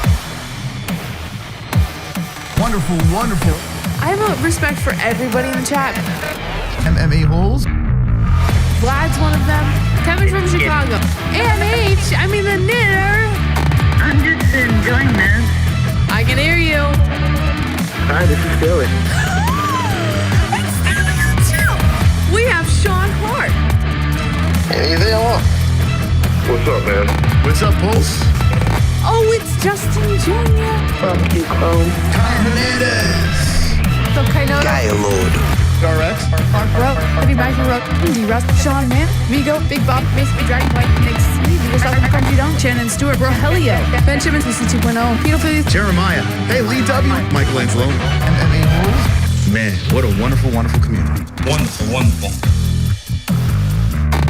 Oh, I feel it. I feel good. I feel sexy. I feel swole. What's that later slap this? I like biting your shoulder. I know. I had to go to the bathroom and wipe your face off my shoulder, too. What? Nah, that's all right. I still love you, Jesse. You're the best. I spit on you. Yeah. All right. Yeah, baby. All right, we're going to open up some phone lines over here as we have put 2 hours on the clock. Starting that up. Thank you again to everyone for joining us and dropping those crazy donations. The generosity of this community is indeed wonderful, wonderful. All right. You know what, Moss? You're wonderful, wonderful. For always being here every single show and showing up with the best Mystic Moss we could get. We don't show enough appreciation for you, Mystic Moss. Guys, Mystic Moss is wonderful, wonderful. They just extended the show 2 hours. How the hell am I wonderful, wonderful? They're wonderful, wonderful, for God's sakes. All right. Let's, but I will take that compliment. Not sure if I'm going to get many more of those. All right. Put this over there. Here we go. All right. So Michael Chandler's story. You want to give us the Michael Chandler story before I open up the phone lines? According to Bloody Elbow, Michael Chandler completed his Bellator contract and is heading into free agency in the best possible way. Now, as we all know already, Michael Chandler is, or Dana White was talking about Michael Chandler being in the UFC. The 34-year-old scored an impressive knockout over Benson Henderson, ending the former UFC champ's winning streak and stopping him for the first time in 6 years. Right, Moss? Yes. After UFC 252... What the hell was that? I was just seeing if you're paying attention. After UFC 252 what the fuck? Am I in class? Right, Moss? Right, Mr. Moss? Are you listening, young boy? After UFC 250... All right, fuck the story. We'll talk about it later. Let's open up the phone lines. I wasn't done.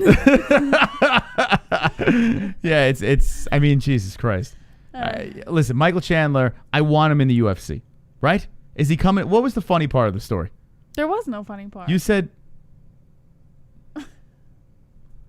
Before the phone lines, you were laughing. I'm like, what's funny? He's like, what Michael Chandler said. I didn't say what Michael Chandler said. I said, it's just funny, that's all. No. That's what I said. Help me out, chat. Guys, go back. I didn't say what Michael Chandler said. All right. Would you like to see... Am I losing my mind? What's going on here? 'Cause that's not what you said, but all right. Anyway, let's fuck Michael Chandler. The guy is a free agent. Hope he comes to the UFC. He says he's going to meet up with Dana White. Let's see what happens. What did he say, though? What did Chandler say? Thank you, Justin. I didn't say what Michael Chandler said. I said, it's just funny, that's all. He said the story is actually pretty funny. Yeah, so but I didn't say the story. I said, it's just funny, that's all. That's all I said. No, you said the story. Dude, would you like me to go back and show you? Yeah, what's the funny part? No. We want to know. I know, games. What's the funny part? I didn't say what Michael Chandler said. We all want to laugh. We want to laugh at the funny Michael Chandler story. Was he wearing a fucking clown head? Got fucking Sugar Sean O'Malley hair or some shit? All right. Anyway, let's get the phone lines open. Jesus. Okay. And then we'll find out what is the funny Michael Chandler story. 516-522-0267. That's 516-522-0267. Call in. Let us know what you think about Jon Jones vacating his light heavyweight belt, moving up to heavyweight, and also what you think about UFC 252 this weekend. Pretty great stuff to talk about. 516-522-0267. I really want to hear your thoughts on Jon Jones things, especially. 716, you're live with the MMA Holes. What's your name? What's on your mind? What's up? It's Sanosi. What's up, Sanosi? Much. How are you guys? Living the dream. Jesse. What? Wonderful, wonderful. Sorry. Wonderful, wonderful. Living the dream is not our slogan. Sanosi, can you tell? Living the dream. What are you, Oprah? Wonderful, wonderful, wonderful. Sanosi, how are you? Oh, doing well. Since you guys actually did talk to me on, you're supposed to say wonderful, wonderful. It's not doing well. It's wonderful, wonderful. Come on, Sanosi. Be well caught up. It's fine. Wonderful, wonderful. Hey, yes, yes, yes. Wonderful, All right. Go ahead, Sanosi. Anyway, you already know my opinion since I did talk about the pay-per-view at the night, so I'm not going to go too far on that. I will mention about the Jones thing. I do think it's an interesting prospect, and though I do agree with Jesse that it probably should be Ngannou, we know, let's face it, the UFC cares about money more than anything else, and Jones has that GOAT status, and usually champions can't skip through any ranking system. Plus, the rankings haven't mattered for years, let's be honest. Mm-hmm. They haven't. No. It's about money. It's all about the money. By the way, Sanosi, what do you think about Fat Mystic Moss? Did you see him on the website? Yeah, why are you so fat? Justin, why did you make him? He's not that fat. I was trying to get back to the news so I could put the story up that you were talking. Big country mom. Spot on. He made you like 2 times your size. I want to download Fat Moss, Fat Mystic, and then he's fighting at 170. That is the biggest 170 ever. Head kick. Now I'm just doing Roberto head kicks with that size. Yeah, I'm not getting past my belly with my foot. He even made your tits sag, which is very unrealistic. Well, listen, it's good to know that this is what my image looks like to the young generation. At like 80 years old, he'll start looking like that. That's great. Yes, I need to fight with this Mystic. But yeah, so Jon Jones situation. So are you in? Do you like it, or what do you say? I say yes, only for the only reason because we've already seen Ngannou fight Stipe, so it's not as appealing because I don't feel like Ngannou has improved as much. I just feel like he's just done what he's always done, highlight real knockouts. He's gotten them faster since losing his last 2 losses, but other than that, I don't feel like his strategy has changed much. Yes. Yeah, I mean, I don't know, Jesse. I mean, Jesse doesn't think we should talk about this at all, right? What do you think? This is not the subject we should be talking about, right? Because it's not going to happen. Ninja, please. What? You think Jon Jones is going to be fighting a heavyweight? I told you that after UFC 252, the possibility is there. But now after seeing his tweet, I know for a fact he'll be fighting a heavyweight. I just don't think he's going to be fighting for a title immediately. I genuinely think it's going to be Stipe Ngannou. Okay. All right. So, see anything else? There is one thing I do want to mention. The whole Rumble thing. I know you guys haven't mentioned that one much yet. Oh, that's my next story, bro. Well, we can seep into it. Go ahead. How dare you? How dare I? I was going to make a comment of his decision of where he wants to go back to kind of concerns me. I think I made a comment on the live stream earlier mentioning I think he's doing it because, well, DC's gone, Jones is leaving. Ooh, let's get an easy title. Yeah, so it's funny that you bring up Rumble. I just saw that Jesse put this on the news, and it totally slipped my mind. So give me the story here. He wants to fight at light heavy or heavy? Light heavy. Light heavy. Okay. So, yeah. I mean, wait. He has to re-enter the mandatory drug testing program, much like Brock Lesnar was going to before he can even think about jumping into anything. So don't get ahead of yourselves, guys. He still has to enter a drug testing program, which is going to be for a few months. Do you know this picture over here? This picture, when is this a recent picture? Because if it is, he did slim back down. I think this was taken. Remember when Artem Lobov was fighting Jason Knight? No, definitely not. He looked like the Stay Puft Marshmallow Man. No, he didn't. Yes, he did. No, he was big. Didn't. No, when Artem fought Paulie. No, Jason Knight. Oh, Jason Knight both times. Rumble Johnson was a juice head. One. Yeah, no. Listen, Rumble. This is Rumble's a big boy then. If this is him now, then it looks like he's going back to his I older don't know self. when this picture was taken. All right. Well, light heavy, yeah, I mean, I'm almost like just crown him now. I think he beats Dominic Reyes. I think he beats Blachowicz. Excuse me. Come on, Moss. I was gonna say Blachowicz. I think he loses to Reyes. You think so, huh? Yeah, listen, I agree, man. Reyes is he's another animal. And it kind of sucks the performance he had with Jon Jones, because then everybody was like, oh, Reyes is just a hype, blah, blah.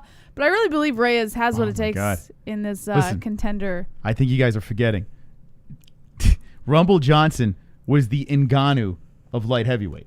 Like, that dude was until he wasn't. Yeah, and Dominic Reyes has heavy hands. Don't get me wrong. He's a very good striker. He's got wrestling as well. But unless Dominic Reyes is going to take him down, I mean, that's not going to happen. These guys are going to stand and bang, and Rumble's going to find that pointy-ass weird chin that he has. You know? He really does have a pointy chin, Jess. And he's going to fucking put him to sleep. But I do agree with that. My opinion, though, is you do make a good point. He's not as good as a wrestler. He's not really the guy you depend on to be as well-rounded, even though he can do some wrestling. He's just like Zagano. So if you had someone like a Corey Anderson that's still there and stuff, that would have been his threat. But now he had an easier chance to get a championship. What do you think is going through Corey Anderson's mind right now? Fuck me. He's like, I just signed with Bellator. Actually, we got audio of Corey Anderson right now. There he is. The UFC wasn't going to keep him. Corey Anderson basically said, give me more money or give me a title shot or let me go. Oh, my God. Corey and Anderson. The UFC was like, all right, bye. He had more. That's crazy. It's crazy. Imagine. That's like leaving a job, right? And it's like going to your boss and saying, I'd like a raise or let me go. And the boss says, okay, I can afford to lose you. I think Reyes is so obsessed with beating Bones. He's probably crying somewhere and in danger of getting an L. You think Reyes is obsessed with beating Bones? So I agree that he's obsessed with beating Bones, but I don't think he's in danger of getting an L. I think Dominic Reyes is going to move up to heavyweight. I think that's what's going to happen. I think he's going to follow Jones. If Jon Jones wins the belt at heavyweight, Dominic Reyes is going to fight for that vacated belt. If he wins it, he's going to try to lobby, put me up at heavyweight. Let's play again. Let's dance up there. Actually, I have another suggestion. Just one last one to mention this. Say Jones beats Stipe and then Reyes wins. They try to do a super fight for some stupid reason. At heavy? Ngannou kills himself. That's what happens. he commits suicide. We just ignore him for some reason, but we'll just say Jones gets heavyweight, Reyes gets light heavyweight. I'm not going to say it would happen, but you never know the UFC. So here's the thing with that, and here's why that won't happen. As good as Dominic Reyes is at light heavy, and even though he lost against Jon Jones, he showed a lot of potential. I just don't think that he's marketable enough right now for the UFC to be like, okay, skip the heavyweight division and go all the way up and fight Jon Jones as the title holder. If Jon Jones were to fight Stipe, and say theoretically he wins the belt against Stipe Miocic, which is possible, and now Jon Jones is holding the belt and Dominic Reyes wants to fight, the UFC, and especially Dana White, is not going to fall for the idea of boosting Dominic Reyes over the entire heavyweight division, who's been battling to get all the way up there to fight Jon Jones. Oh, my little Jesse. They're going to try and push Ngannou. No matter whether Jon Jones wants to take that fight or not, they would take Ngannou over Dominic Actually, Reyes. there's the opposite. Go ahead, If Jones goes down and wants to fight Reyes if he had the belt. So, I'm gonna steal a double champ status even though I never lost the belt. If Jones goes down? So that's one thing. Yeah, that would happen for sure. I don't see that. I like that. I think Jon Jones is officially done unless he wants to go down and find fight an Izzy Adesanya somewhere. But, unless he wants to beat someone for the belt just to get to Izzy, get that crazy super fight. Yes. Then I could see something like that happening. But right now, at this stage of the game, I feel Jon Jones is completely focused for heavyweight, and I don't think he even thinks about going back to light heavyweight. And that part I disagree. Here's why. Look at his last two fights. I think Sonosi has a good idea. I think Jon Jones shows full focus in the heavyweight division, goes wherever he needs to go, fights whoever he needs to fight, gets the title at heavyweight, and then goes, okay, I'm the title holder here. Let's become a double champ. All right. And then he goes back to a weight class he's comfortable in, fighting guys that he knows he can win against, and gets that fucking light heavyweight champ back. If the only way I see Jon Jones, move, Sonosi. The only way I see Jon Jones going back to light heavyweight, like after this, is if he loses to Stipe. I don't think he can go out like that. I think he'd be like, fuck it, I'm going to go back to light heavy, snatch that belt, and then ride off into the sunset. I think that's the only way he would do that. Honestly, if he wins at heavyweight, full belly Jon Jones doesn't have to cut weight anymore. He's like, damn, I could dominate this division too. I think he's not going anywhere. Yeah, I think he fights once with Stipe to get the belt, and then he goes back down to light heavy, gets that belt, and then, like you said, rides off in the sunset with the double champ. Yeah. Okay, I'm gonna let you guys go. All right, thanks. You guys have a good discussion, but I feel like I'm in the middle, in the third. He's the third wheel. Yeah, everyone wants to go. All right. Have a great night. Aw, poor Sanosi. All right, that's Sanosi. He's Thank the you, studio. Sanosi. He's the name of the studio. The Sorry, Sanosi sometimes we Studios. get a little caught up in these theories. Yeah, sometimes we don't care anymore. We just want to talk about what we I feel. want to say real quick, though, to the people who are watching, and if you're new, welcome. Thank you guys for joining in the live chat and everything. We do have a page on our website now for like a hiring thing, and we're looking for specific individuals who are fancying the idea of working with the MMA Holes with designing the website and app construction and stuff like that. So if you're interested in those kind of geeky things, head over to the MMAHoles.com and then head over to our career page, our partners page. We need a nerd. Yeah. We need a nerd that we can talk about our website with. That's what we need. So if you want to hit us up there. Jump on the MMA Holes team, feel free. I haven't put the position up yet. Right now we have a sales and marketing associate position up. But there's going to be another position that'll probably be up there tonight. So feel free to apply. And, yeah. All right. So it's going back to that subject over there. I do truly believe Jon Bones Jones will go up to heavyweight, which that looks like was happening. That was the prediction. Shocker. I predicted another one, Jesse. Oh, my God. Jon Jones going to heavyweight. Jon Jones going there. He's not fighting Francis Ngannou. He will fight Stipe Miocic. He will stay at heavyweight if he wins. Now, if he loses, may go back down to light heavy. I think if that man wins at heavyweight, unless there is an Israel Adesanya fight thrown in there somehow, I don't see Jon Jones leaving heavyweight. I disagree, man. Okay, fair enough. Let us know what you think in the chat. We'll open up the phone lines and hear your voices. 516-522-0267. Let me find the number over here. Where's the number? 516-522-0267. Call in. You Let see us it? know. Where the fuck did I put the number? Oh, there it is. 832, you're live with the MMA Holes. What's your name? What's on your mind? Hey, what's up, Justice Pulse? What's up, Pulsinator? Hey, Pulse. What's up, Chris? How you doing? Wonderful, wonderful. Ah, yes. Wonderful, wonderful. All right. See? He knows. Pulse knows what's up. All right. What's going on, man? So let me tell you why they should have stopped that fight and disqualified Stipe immediately. Ooh. Okay. Let's hear. Do you remember when Kat Zingano, her last fight, when she fought Megan Anderson? Yes, the she toe. got clipped. Yes. Yeah. I think it was an index toe clipped her. It like scraped her eyelid or something. Yep. She couldn't continue the fight. They stopped it right then and there. True. That is true. They should have done the same thing, knowing the severity of this fight, knowing the weight of it. They should have done the same thing. It's not like the fans would have booed or anything because there were no fans. Mm-hmm. Listen, Mark Goddard. The sanctity of the game. Here's the thing. Mark Goddard already apologized for this thing. This is something, yeah. I mean, the thing is, it sucks DC complaining about an eye poke when he put Stipe, like Stipe got knocked out after an eye poke, from him. That's the kind of argument right now. Goddard missed it. Goddard kind of fucked up twice. Actually, multiple times. Stipe's was worse, though, and he got away with a ball shot. Yeah, yeah. Well, listen, I think, man, I'm a big DC guy. I like Daniel Cormier, and I would like to lobby for any way for Daniel to get some respect in this situation. But these things happen, and he has been guilty of eye poking people before, So I think because he's been guilty of that, it's tough for me to argue and say, well, they should have stopped it or done this and that. Yes, they should have. They should have looked at the eye. Unfortunately, Goddard missed it, and it probably did affect the fight, It is what it is. It happened, and there's really nothing we can do. Do you think it should be like a no contest or something? I mean, not now. You know, they carried it out. They went to full 5, so not now. But in any event, it's just, you know, isn't it kind of crazy? John announces this like the day after the Stipe, after the DC fight, so it's kind of like he's trying to steal his thunder.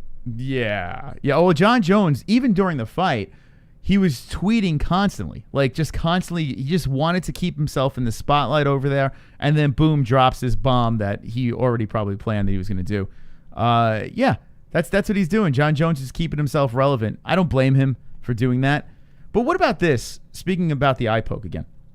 Why not have a replay system where if a fighter is injured and they say, hey, he poked me in the eye, why not look back and see if there was an eye poke and address the situation then? Why don't they have something like this?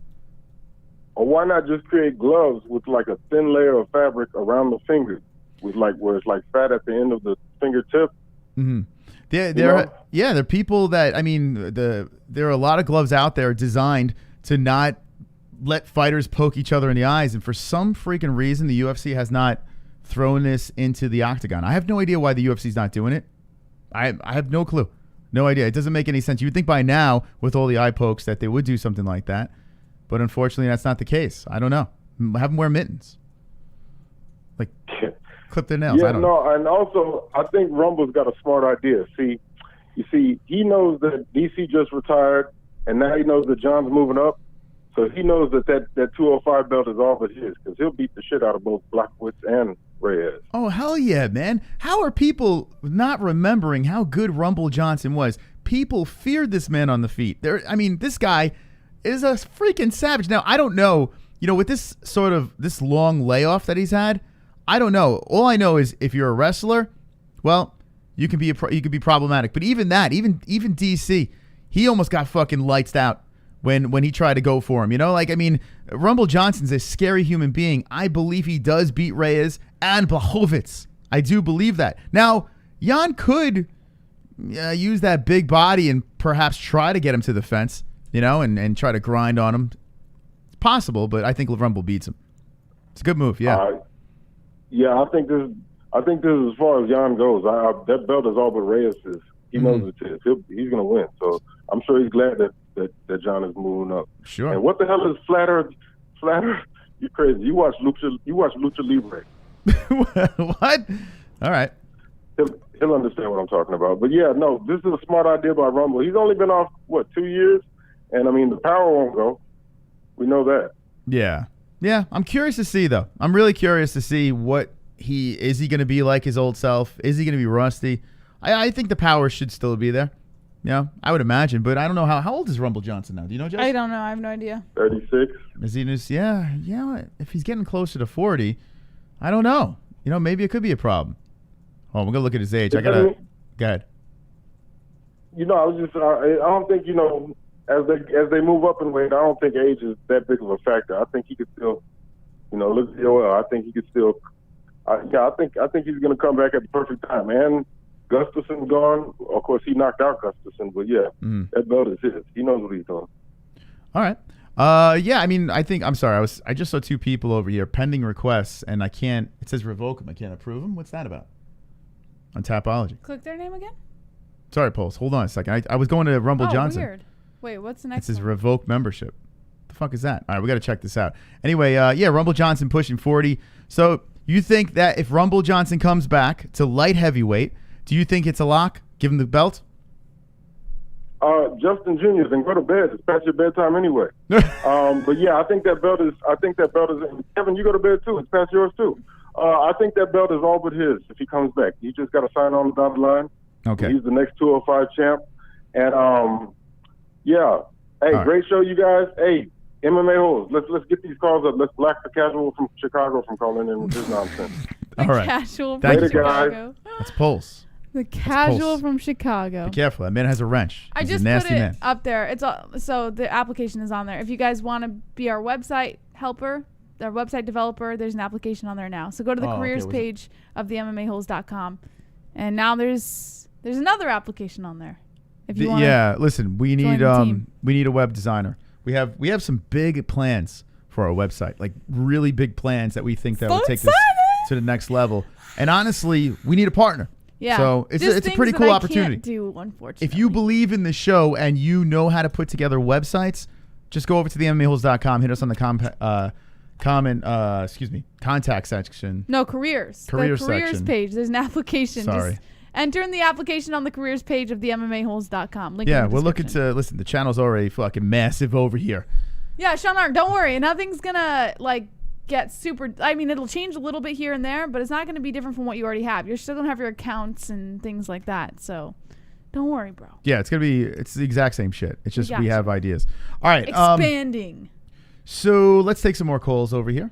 As the number is 516-522-0267. We're gonna go live for hour 36 minutes for God's sake. So plenty of calls tonight. That's a lot of time, Moss. Plenty of calls. I don't know if I can handle that amount of time. Well, it's fine. I'm here. I handle everything. Yeah. I handle it. I'm Mr. Handler. Okay. 773. Oh, it's Kevin from Chicago. Kevin, what up, man? What is it about a Midwest firefighter, blue collar, that just pisses off these cosmopolitan elite? Ariel Helwani, Luke Thomas, everything they can't stand, that's Stipe Miocic. Bunch of liberals, as usual. They don't want to give Stipe his due. I heard Luke Thomas crying about the ICO, saying, oh, Stipe won by hook or crook. Really? He dropped his ass in the second round. He got saved by the bell. When he was walking back to his corner, his eye was already closed. His eye was already shot. Talk to me about this round. I'm pretty sure I know where you're going to go with this. But that second round, DC, in my opinion, was beating him that round convincingly. And then with how many seconds left did he get dropped? Do you remember, Jess? 23 seconds left, I believe. 23? I believe it was 23 seconds and Stipe left. almost finished him. Do you believe, though, that was it? I think Stipe stole that round, yes. I mean, if you almost finish a fighter, I believe that's your round. But what do you think? Could have been a 10-8. Could have been a 10-8. He was hurt badly. He got rocked, he got dropped, he got mounted, and then he got ground and pounded. If there was probably about 20 more seconds left in that round, I think he would have got finished. You see the way he got back up? And oh, yeah. He was all disoriented. Oh, he was getting finished. You're right, yes. He said, did I get dropped in the corner? Did I drop? He didn't know what the hell was going on. His eye was already closing, that same left eye that everybody wants to blame on eye poke. So I don't think it wouldn't have made a difference. The eye poke didn't make a difference. It's funny. Now they want to talk about the eye poke. In the first two fights, when DC shoved his stubby, fat sausage fingers in Stipe's eyes, no one wants to talk about it. But now since it's Stipe, they want to harp on the eye poke. It's funny though. The Golden Boys, the media darlings, got destroyed. Well, even Daniel Cormier. You look at Daniel Cormier. He's not really making excuses right now. He's being humbled by it because he poked him multiple times. There's nothing he could really say. Dude, after the fight, he said, I couldn't see shit. I blacked out. Yeah. Let me ask you this, Kevin. But that's after. Kevin, would you not be upset if someone poked you in the eye in the middle of a fight and the ref never called it? Would you not be upset? No, but Jesse, Daniel poked him in the first round. Fine. I'm asking Kevin if the same circumstances happened with Stipe. Would you not be upset after the fight? If you had that 5 minutes to recover, would you not be upset thinking that the result may be different? You know what happened? It happened at the end of the third round, and he had a full minute to recover. He had a full minute to go sit on the stool, recover, come back out and be ready for the next round. It wouldn't have made a difference. He lost. He got that second round. He was done for. And DC doesn't have any room to talk because he does the same shit. I mean, how many times has DC fucking poked Stipe? But that's why Stipe had to get surgery. Exactly. But Stipe had to get surgery. So DC has no room to complain. He has nothing to bitch about because. But this is why DC's flipped the script and he's not complaining about it anymore. He has a clearer head. He just won a 5-round fight with Stipe Miocic and did get his head pounded in the second round. I mean, that was a war between the two of them. I don't think he was thinking clearly. I think he was poked pretty bad, but he's not making excuses anymore. So Daniel Cormier is kind of on your boat. He's on your side here. Like, listen, he's not going to complain about it anymore. He can't. He doesn't have a leg to stand on, like Sean O'Malley.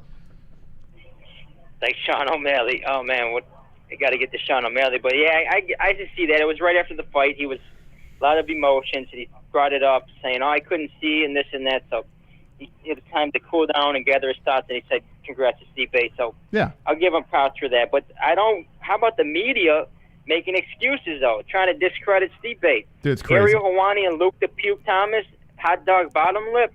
Man, that guy's annoying. You What listen a to piece Luke of shit. Thomas? Yeah, I What listen kind to of Luke Thomas casual 'cause are you? The The only fuck? reason I listen to Luke is so I can call in and give him shit. Get and bust the his fuck balls out for of here being a with that smug shit. prick. If you're going to talk about Well, in fairness, he Puke calls Thomas, everywhere. you better call him hot dog bottom lip or don't come on this show at all. Well, there's a bunch of hot dog lips in the chat. They're dropping the hot dogs. Hot dog bottom lick. well, Luke the Puke. Ariel, so he admitted that he's good friends with Daniel Cormier. They do a show together, so he admitted being biased in that situation. So he might get a pass. He admitted it, but Luke Thomas is a fucking douchebag, right? Ariel Helwani's a weasel too. All right, Ariel fine, Helwani's- whatever. But What else you got? You know what impressed me most about Stipe is look at where Stipe trains out of. Bumfuck, Ohio. Who's his training partners? Can you name one training partner that he trains with? I have no idea who he trains with. It's the same team, some small camp in Ohio. He Nobody trains knows with about. he trains with firefighters. He trains with pigs, Ohio pigs. Yeah, pretty much. And look at DC. He's training with. I saw him picture with Rockhold Kane, Marcus Vucevic. No one knows who that is. One of the best Brazilian jiu-jitsu practitioners. He's got all these elite up-and-comers over at AKA. And Stipe, just blue collar with this camp he's been with his whole career, middle of Ohio, comes in, gets it done, looking better than ever. And people talking about DC with his wrestling. Yeah. Oh, he should have wrestled. If All he right, would have wrestled, Kevin. he could have won. Are you Listen. done sucking Stipe's dick? We get it, dude. All right, what's your next no, point? I'm not. What else We're you gonna got? talk about- You talked about. All right, what else you all got? right. We want to talk about Steve. Let's talk about O'Malley. O'Malley. People like to say I come in here and call it after the fact, but didn't I say O'Malley was a height chop? I didn't say he was going to lose to Bear. I said Merab was going to be the one to beat him. I said Merab Differ-Shelley, same guy he won against John Dodson. I said he was going to be the one to beat him, but it wasn't him. It was some Marlon Vera, journeyman, not even ranked, and that's just funny. After the fact, no, I called that shit. Sean Okay. O'Malley, this is what the UFC does. They like to hype up these flashy strikers. Darren Till, Edmund Shabazian, Johnny Walker. Who else? The list goes on and on of these flashy, overrated strikers, and they get exposed. It's time to give some respect to the grinders. Merab should be getting that spotlight. Merab deserves it. What do you guys think about that? All right, you done? Yeah, shithead, Okay. you dickhead Thank piece you. of All right, shit, get outta fat slot motherfucker. Fuck you. Wait, Moss, what? you actually pissed off Kevin What happened? this Wait, time. why are you so upset, man? I'm not upset. I'm just busting your balls. What's Oh, wrong, okay. baby? You sounded all right. a little triggered to me, Kevin. Sounded upset. Fuck y'all. All right. He does sound like Yucko the Clown, right? Doesn't he? Whoa, You ever hear- Kevin got triggered. You ever hear Yucko the Clown on Howard Stern? He sounds just like him. Now, Merab, Is this come the on. first time Kevin got triggered on air? I don't know. You notice This might I be let the him. first time you triggered. You successfully triggered. I don't know. I feel Kevin. kind of happy. I don't know why. He's upset. Oh, poor Kevin. Anyway, yeah. So what he said about Sean O'Malley, I'm not disagreeing. I agree. I pretty much said the same shit. So listen, I can't really bust his chops on that. Now Merab is a whole nother thing here. Merab does not lose, but he's not marketable. Right. You know, and that's the problem here. Now listen, he's got the papaka. You know, he does that thing. He's got, his people. He's a New York, Long Island guy. He's Right. super nice. He's trains out of the Law MMA gym. But man, oh man, is this guy a decision machine? And I that's don't like the that problem. You say that. But that is the problem. And he's not going to get the push that his fans are going to want because he just doesn't have that knockout finish power. Or it doesn't. But we're he does not looking for a knockout. Strangle these motherfuckers. Yeah, we're looking for the submission. He can't do it. I do agree with him that Merab should be pushed a little bit more. I think if he knew he had the hype behind him, he might perform a little bit differently. That's just my opinion. 12-4-0, okay? The guy's on a nice tear. Unanimous decision, unanimous decision, unanimous decision, unanimous decision, unanimous decision. Then a loss to Ricky Simone. Frankie Sainz. Before that, he got the spinning back fist in He got 2017. knocked out, yeah. 27. No, he knocked Stotts out. Spinning back fist. Yes. That was 20. Whew. Okay, 2017. Now, yes, he is on a nice little win streak over here. Something to take note of. Right. But unfortunately, if he's going to keep on doing fights like the Dotson fight, and Dotson's tough. Don't get me wrong, Dotson's tough. Well, it's just not going to put him in a title shot. I don't know why you hype up Dotson so much. He won the fucking Every time I remember he won the Kevin Ultimate Lee giving Fighter. Gillespie that kick to the face, I remember KFC calls, Gillespie's face falling down. Sorry. Yes. We all want that. Listen, here's the thing. Even though he won the Ultimate Fighter, I know it's easy. Oh, he won the Ultimate Fighter. I mean, you could say that about anyone, I guess. He knocked out TJ Dillashaw. But the only reason that I find it funny that you hype up Dotson so much is because look he at fought for a title twice against Mighty Mouse. Right. Jesus, you freaking lunatic. The only reason I say so is because if you look at his record and you look at how some of the fights have gone, it's kind of funny because it's like give or take with Dotson at this point in his career. It's like, oh, he might win or he might lose. There's not really any way to say. So it's just funny to me that you hype him up. That's all. Dotson's you don't have to get defensive. Dude. No, what I'm saying is John Dotson is an extraordinarily tough dude, right? Very, very, he's a durable guy. He's got power in his hands, so you got to respect. He's very athletic. He stopped almost all of Merab's takedowns. Did Merab land a takedown on Dotson? Hold on, let me see. I don't even remember. I don't think he did. If he did, what, one? No, Dotson's look so great. Okay. Go Dotson. All right, so look at this, Jesse. Look at this. Merab landed 2 takedowns. 2 takedowns on Dotson. Look at the rest of the record for that fight. What the fuck? 50-27, 88-31. Fucking takedowns. Merab has records. He beats his own records for takedowns. The guy just set a record the last time. Yeah. 2. Come on, Jess. Jess, come on. Pull it together. Can I ask you this? Casual. Do you get excited for John Dotson fights? God, jeez, no. No? I don't. Are you sure? That's when what I'm you saying. know John Dotson's about to be on a card, do you ever go, oh, yes, John Dotson's going to win, yes. Oh, my God. Do you do Jesse. that? What are you talking about? Do you do that? No. What are you talking about? I think you do. All right. I think you get hyped up for John Dotson. What are you talking about? All right, let's take some more phone calls. I believe it. I feel like my brain cells are pulling out of my ears. 516-522-0268. Oh, 67. Oh, 522-0267. 516-522-0267. I swear to God, I feel like I'm getting dumber as the show is going on. Unknown caller, you're live with the MMA Holes. What's the name? What's on your mind? Yo, what's up, Drunk? Hey, Drunk, how you doing? Not much. I first saw that tweet about Jones giving up the light heavyweight title. I knew what fucking went down. He was on the phone with the UFC, and they're like, okay, just give up the fucking title, then, go put on some weight, and by the time you're ready, Stipe will be ready, and probably have crowds back, so then we can give you the money you want. a pandemic. Hold on, I Drunk. love how everyone says they knew O'Malley was a hype train, but they still picked him to beat Vera. In Yucko's voice, get the fuck out of here with that heebie-jeebie shit.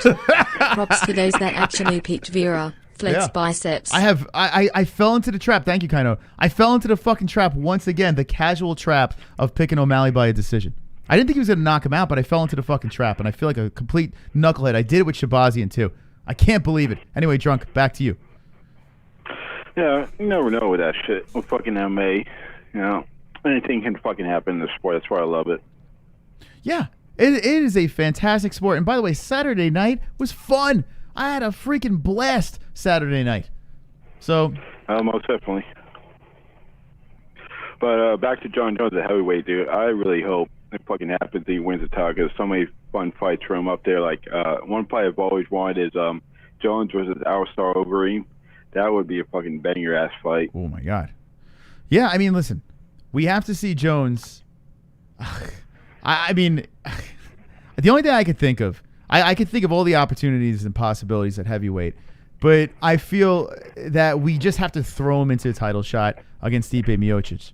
Because I think Jones, after watching that fight with DC, he's probably like, I could beat this guy. I could beat Stipe Miocic. Daniel Cormier goes the decision. John has finished Daniel Cormier. I mean, he was on picograms. But I think John feels confident about that one. Seeing a former opponent going after it, and I think the UFC would put that thing together. Now, does John, if he beats Stipe, would he stay there and defend the belt? That's a whole other conversation. But what do you think? Oh, yeah. If he wins the fucking belt, I don't see him going back down 2-5 unless he said, like, a super fight with Izzy. But, fucking Stipe looked the best he's ever looked, I think, on Saturday. He looked great. I mean, fuck.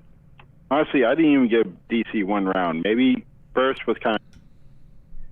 I think he won most of those rounds. Yeah, I thought he won 3-1 going into the 5th round.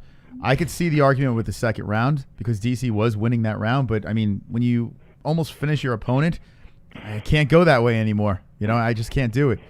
So, and the shape that Stipe was in, I mean, that was the best shape we've ever seen him in. Yeah.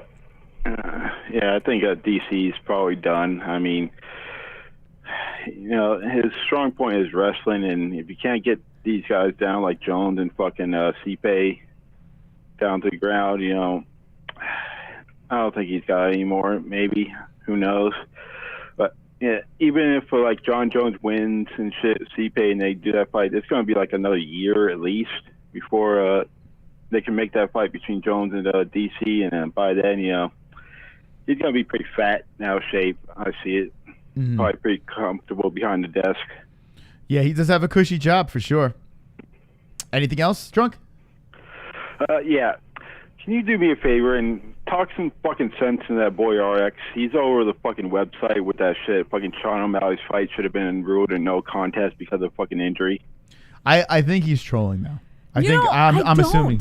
I don't think he's trolling. No, he's not. Yeah. Trust me. I think he's extremely genuine. This guy is so high on Sean O'Malley that he genuinely believes there's supposed to be some kind of rematch here. I was watching his, like, he's straight up like hard on O'Malley. Listen. And our rematch is that it should be no contest because of the fucking injury, because he hurt himself or some shit. It's which crazy. Is bullshit, 'cause fucking that leg kick started it off. He's not trolling, bro. Like, he's it's puppy straight up. love. It's puppy love, Jesse. It's puppy love. That's what I chalk it up to. But no to this magnitude. I mean, he makes you look like a fucking Conor McGregor hater the way he fucking loves on Sean O'Malley. Listen, it's a young crush, man. He'll, you know, his heart was broken, but eventually he's gonna move on for sure. Hey, saying that O'Malley could win the 125, 135, 145, and 155 belt, no problem. Well, I mean, I think that conversation. I mean, any questions about that have been answered Saturday night. Listen, he's still only 25 years old, so I don't want to dogpile on him. But let's be honest, that was embarrassing. The way he handled that was incredibly embarrassing. So if I'm an O'Malley fan, I would just tuck myself under that rock until O'Malley bounces back and gets another dub. Very old dramatic. Yeah, it's kind of crazy. He needed an Academy Award for that performance at the end because I mean the helicopter flying into the building with it was crazy, man. The wind blowing all over the place and on the stretcher, it was nuts. Did you see that? Anderson fucking took it back when he broke his leg. Fuck. Yeah, how many guys? I Drunk. mean, what? You sound like you haven't had as much to drink tonight. Are you drunk, wasted, or are you just drunk? He's in his zone. I'm intoxicated. You're intoxicated. I don't know. You sound you sound very coherent right now. This is like refreshing, you know? Like, you're just like, new version of drunk. Well, I'll probably get in again later on, and we'll see. Yeah. Okay. Anything else on your mind, Drunk? Yeah. Open my package, for fuck's sake. Open the package? You sure you don't want her to wait? No. Go do it. What is it? Just tell us what it is. Shopping during a hold on a second. Hold on a second. We got... I'll change your bum lives and help with the website. I'm a software developer. I will do it for free. I don't understand the hate for Luke Thomas. ARIEL HELWANI is this fake innocuous backstabbing snake. Luke Thomas actually has deep-rooted insight. Eddie, listen. I met both of them multiple times. I actually know those two. You don't even know them. Like, what are you talking about? Why you're are you talking buying out of your into ass. This is a troll. Like, you're talking out of your fucking ass. Why are you buying into it? All right, anyway. Jesse's going to open your package now. All right, here we go. Are you going to tell me what it is, or should I open it just without knowing? Just open it. Okay, here we go. It's a belated birthday gift for you. Is it Corona? Is it the coronavirus? Maybe. By the way, we got the mailbox open, so if you want to send anything to the MMA Holes, there's an address down below. 3820 West Happy Valley It Road. may have been made in China. And yeah. All right. This bit, let's see how this goes. All right, we got a shirt. We got a shirt of some kind. Hold on.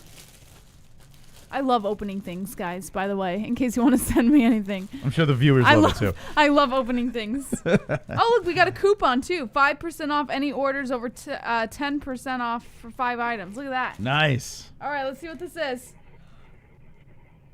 Oh, no, you fucking didn't, drunk. Oh, my God. I fucking love it, bro. Team Just Jitsu. Let's go, baby. Let's fucking go. Yeah. Oh, this is my fucking shirt right here, guys. This is my shirt. Team Just Jitsu. Oh, Yeah, yes. check out the back. Yes. Oh, I've been waiting for this shirt. Yes. I love it, drunk. Thank you. Oh, I'm going to wear this all the friggin' time. Oh, my God. I don't know whose acting's better, yours or Sean O'Malley's. What? Jesse. This is great. What the fuck are you talking about? Bitch, I got a tip. Oh, look at the back.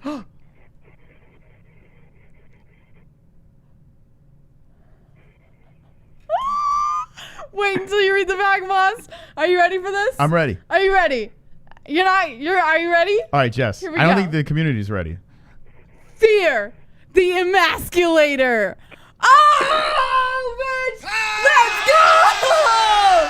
Fear the emasculator, bitches! Team Just Jitsu!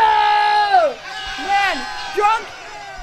Bro, Wonderful, wonderful. I'm wearing this all the fucking time, man. Look at this shit, Moss. I got That's a Just amazing. Jitsu And shirt. it's Mets colors, Jesse. Oh, I know. I thought it was a Mets shirt at first. When I looked at it, I was like, okay, this is going to be good. And then I saw Team Just Jitsu. All right, there you go. That was very nice of Drunk Savage. Very thoughtful. Ooh. Thank you, Drunk Savage. This is the best. No problem. Woo! Team Just Jitsu. I'll change into it right now. All right, yeah, do that. All right, Drunk, anything else? Wash the Corona off it first. Yeah, you might want to wash the Corona off. That came from China. Jess, that came from... Okay. She doesn't care about the coronavirus, apparently. She's going to put it on. All right. This girl, she baffles the fuck out of me. 1 minute she's deathly afraid of this virus. Now she just opened a package from China. Team Just Jitsu, baby! Look at this shit. Fear the emasculator. She's an enigma wrapped in a riddle. All right. This is great. Drunk, thank you very much. That was very kind of you and thoughtful. Anything else on your mind? Not right now. I'll probably call in later. All right, fair enough. Thank you. This Drunk is Savage. Great. Moss, why you stealing my shine over here, man? All right. Thanks so much. All right, later. All right. There's Drunk Savage. Stealing your shine. Shit. Okay. Oh, baby. If you would like to freak Jessie out, send her a t-shirt at the address down below, and she'll go fucking nuts. All right, here we go. Let's take some more phone calls. 516-522-0267. Give us your calls and thoughts on the whole Sean O'Malley situation. Jon Jones evacuating the light heavyweight division. Daniel Cormier, is he coming back? Stipe Miocic, is he the GOAT? Woo. All right, let's see what we got here. Hey. On It H. is. On H, how are you? The knitter. I'm fine. How's it going? The knitter. Yes. How are you, Ann? I am good. Good. Love the shirt, Jesse. Way to 516-522. Nice. She said good. It's wonderful, wonderful. 516-522-0267. She was just talking about my Just Jitsu shirt. She said good. Oh, And hello? just say wonderful, so he doesn't hang up on you. Oh, I think we got disconnected. He dropped me. I think the call dropped, Ann. How are you? Shopping during Oh, hold on a second. I don't know. How Yeah. am I? Don't worry, Moss. I got you. I have a t-shirt that I will send. JBH, consider going to Hollywood. That performance blew me away. You just stole Sean O'Malley's Oscar. Keep Monica away from Drunk Savage. And H, stop sending nudes to my black ass. Listen, Whoa. anyone, including Moss, who tries to call it an acting performance, you're just fucking jealous you didn't get something that you don't enjoy as much as I do. We have a trophy for Look at that. this fucking thing, man. All right. So, Ann, what's going on? He wishes. Shut up, Eddie. No kidding, man. Whew, don't be jelly belly. Team Just Jitsu. All right. Ann, how are you? Yes. I am good. 516-522-0267. Give us a call. Let us know your thoughts on the fights that happened on Saturday night. And Being kind of dweeby tonight, you know what are you talking about? Ann, I think we got cut off again. What happened?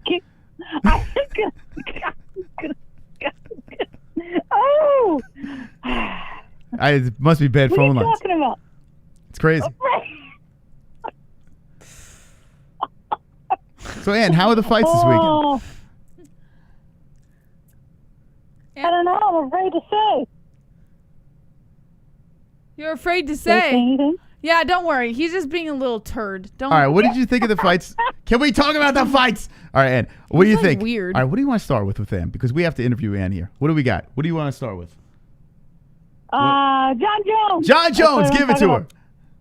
That's right. I think, like what you were saying, I think they're going to give him Stipe. Yes, fight for the belt. Why not? He's dope. Jon Jones versus Stipe for the belt. Jesse, let's hear you take this one because I know you're anti that. What do you got, Jesse? All right, let me ask you this, Ann. Do you think that Stipe fights Ngannou first? No, because they've screwed other people over. So why not the UFC screw him over? Well, no, it's a good point if you're saying that the UFC doesn't care about rankings. But Dana White did say that Ngannou is next no matter what happens. So don't you think it's a little logical to think that Stipe fights the winner of Ngannou, or I'm sorry, Jon Jones fights the winner of Ngannou Stipe? Nope. No, I think they'll give him. I think they're going to give him a chance to see Jon Jones, no matter what. I don't get it, man. And talk some sense into her. I can't drill this into her head. I don't know why.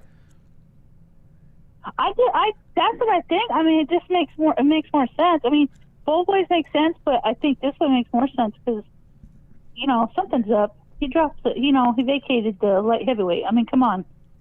Yeah. He wants something. I think he wants that belt. He wants to prove something. And I don't think he's going to sit around, too, and just wait for that to happen. I think he wants to go in there and fight a guy that went a trilogy with Daniel Cormier, and that guy, Jon Jones, beat twice.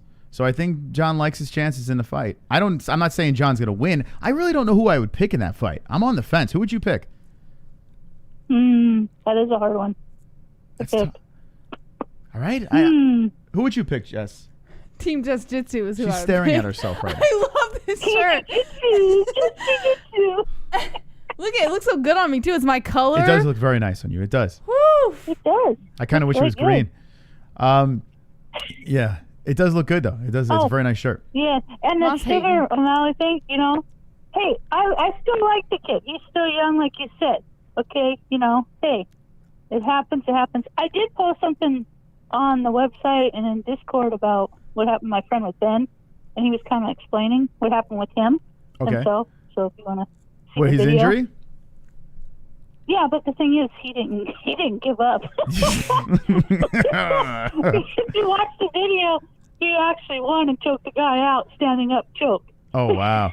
Yeah, it's crazy, right? What do you think of that performance though? It's quite the performance. He blew it.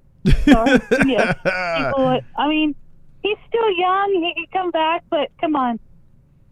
Yeah. Other people, like you said, have still fought with what happened with them with stuff, from, we've all seen from everything from eye pokes to legs being, totally kicked to death and still getting up and going out and fighting, and stuff like that, and or the toe or a foot, everything. But he just, At least Darren Till, at least he fought for a belt. At least Till rose to the challenge and got himself a title shot.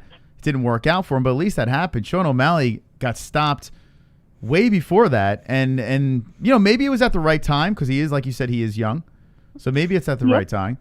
But who knows? He got humbled. Yeah, so it's like, hopefully, maybe he can come back from this, maybe he can't. Some can't, That's right. Some guys' egos are too much up there. Jesse's just staring at some herself people right can't now. go back. I think he'll come back. He's pretty young. We need like those young, like I said, young fighters starting to come in because, like I said, the older ones are starting to retire and go bye-bye. We need those fun, out there fighters. We need more like Conor McGregor's. We need more fun, shit talking in UFC. It's just not the same anymore, Yeah, I'm with you. I would like the pizzazz, and Sean O'Malley had us talking. Other than, who would be able to put himself in a situation, put a rainbow hairdo on and say he's going to knock everyone out and this and that. Like, it was fun. It was a fun lead up. But now, okay, he got humbled. Can he play that game going up into his next fight? Probably not. But I'm hoping that more fighters do this and talk some smack and you know, get everyone pumped up for these fights, because I was amped up for that fight. Yeah, I like Stipe, but he's just he's boring. Doesn't do it for you, huh? It's fun. Yeah, I mean, I like the snack. I like the fun. I mean, whether they believe it or not, I like Kobe. Yeah, I just like those guys. It's fun. Yeah, I hate them when they say shit, but it's also fun. It's part of it, you know. Yeah. We need some more action in the UFC. It's just like, it just seems a little. It's time for the new blood. Fun. Well, I tell you what. Yeah, is Adesanya versus Costa. I mean, like Dana White said, we didn't get a chance to talk about that yet. But I mean, Izzy Adesanya, even though he's in his 30s, he still has that young feel to him, and he is the champion. He's got a banging fight. Dana says it's gonna be fight of the year. I'm really looking forward to that one. That should be a real interesting matchup. Hopefully, it's not a dud like his last one. Yes, I know. I can't wait to see that. That's gonna be good for fans. Like, yeah, there's no one's talking about that. Yeah, it's crazy. Come on, guys. Let's get it going. Let's get that conversation. Get it going. I posted it on the website about my friend because he was saying what happened, but it's a good video. It's real short, so yeah, I'll check it out after the stream. It kind of explains. Yeah, It's on the website. I think Discord and the website I put it up. There you go. This is the knitter. Yeah. Anything else on your mind, Ann? Let's see. And then you got what was wrong with the phones, Chris? What was that? Nothing wrong with the phones, right, Chris? It was weird. The connection's really strange. I don't know. I for some reason you were cutting out, and I don't know. It was so crazy that Jesse left. I don't know what happened. I even made Jesse leave. Oh yeah. Man. Yeah. That's bad. That's bad. Well, I got a lot going on around me. A lot of behind the scenes stuff here too. If you could only see. I want $5. I want $5 from Flat Earth. Oh, nice. Well, gambling's illegal, Ann. How dare you? Shout out Drunk Savage too, and all my other OGs. There you go. Ann H, listen, thank you for the call. Appreciate it, and we hope you have a wonderful, wonderful evening. Wonderful. Yes, you too. Yeah. All right, there we go. That's Ann H, the knitter. You all right? Okay. I think she's got gas pains now. I don't know. That's probably what it is. It's right over here. It's because you put it on that China shirt. You wonder why I go crazy. You all right? Drink some water. Oh, you're drinking wine too, man. It might be the sugar. Yeah, chug some water. Just got some little pains. All right, so let's take some more phone calls over here. Let's get some thoughts, man. I want to know everyone's thoughts on the whole Jon Jones situation. Sean O'Malley, is the hype train derailed? Will he be back? Jon Jones coming up for that heavyweight strap, or will he fight someone before that? Daniel Cormier, what's left for him? Is he completely done? Flat Earth. Big time. Here comes the flat. SONH. Shout out to the knitter. Ann H is one of the longest members of the MMA Holes. I mean, this woman has been around for a long time. She's a great supporter. We may joke around on air, but Ann's a great person in the community. She's the knitter, and she is wonderful. Wonderful. And thank you to the new people that subscribed. Listen, we see 860 over here. Thank you for joining us. If you're not subscribed, hit the sub button, slap the notification bell, hit the like button. 860 watching and only 173 likes. What's going on? Like it up, baby. Let's beat the shit out of the ceiling. All right. Phone number is 516-522-0267. Speak your mind on the MMA Holes.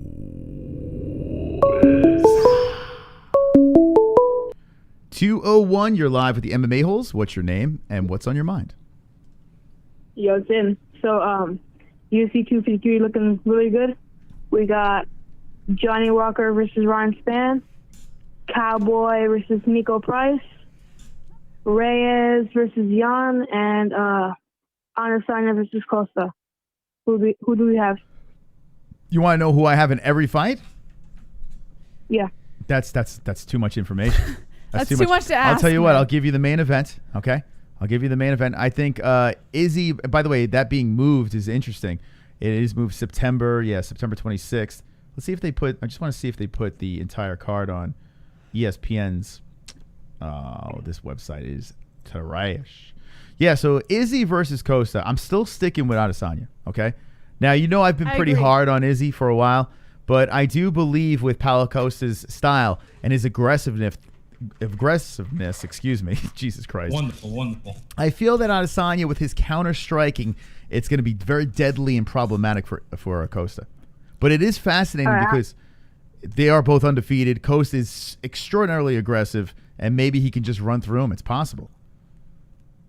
How about Adesanya decision? Adesanya by a decision. That's who you have? Yeah. That's fair. Do you fear, Mr. Aiden, that this will be another Adesanya versus Yoel Romero? I hope not. Me too. You said hope not? I hope not to. That would be. All right, get teabagged. Yeah, all right, thank you. Appreciate it. I want to get teabagged? Yeah, it's Aiden's, that's his catchphrase. Get teabagged. 516-522-0267. I had one of those sharp pains under my lung, Moss. I was like, Scares me. when you have too much sugar, and it feels like your lung or your ribs are stabbing your lung. Have you ever had that when you breathe? Well, I gave up sugar. That's it. Yeah. No pain for me, baby. Okay. All right. That's what it was. 843, you're live with the MMA Holes. What's your name and what's on your mind? What's good, boss? Marker here. Marker. Oh, this is Marker. Oh, it's Marker. Sorry, not Mark R. What's going on, Mark? No, it's like Magic Marker. Ah, gotcha. What's going on, Marker? This is my boy right here. He came in clutch last week on Friday, Moss. He did. Oh, yeah, I came in strong. Is this your first time calling? It's my first time calling. Oh, nice. Very nice. All right, so what's going on? High, drunk, or none of the above? Well, prescription. That counts. I'm going to say high. What kind of prescription? All right, anyway. What's going on, man? Well, not a whole lot. I'm like you. I fell for the O'Malley train. Yeah. We all got sucked into that shit, man. What, did you think he was going to knock him out? Go ahead. Tell me. Shave his fucking head. He's got to grow a new crop out if he wants to keep fighting. Okay. So you're saying get rid of that whole shtick, the whole clown thing and the colors and all that stuff. Get rid of that. Yeah. That way he can come back looking like he might be serious about what the hell's going on. Because I like what Double Champ said earlier. His fucking leg looked like a pool noodle. Yeah, it did. Yeah, maybe that's the thing. Maybe revamp, get back to the drawing board. The guy's always going to be a good striker, right?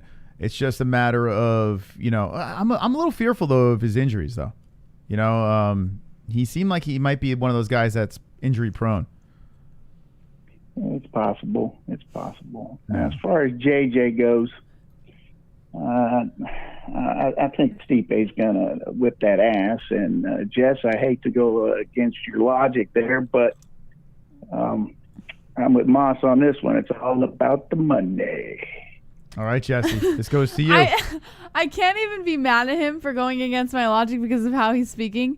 He's very chill. You like Matthew McConaughey? I like that a lot. Yeah. Yeah. Chill is good. Can you say, all right, all right, all right? All right, all right, all right. Can we change you to Matthew McConaughey or Marky McConaughey or something like that? Sure. All right. Can you call in more often so we can, like, anytime the show gets a little too hyped, you call in to chill it down. Yeah. We can do that. We can do that. Okay. All right. I'm with you, buddy.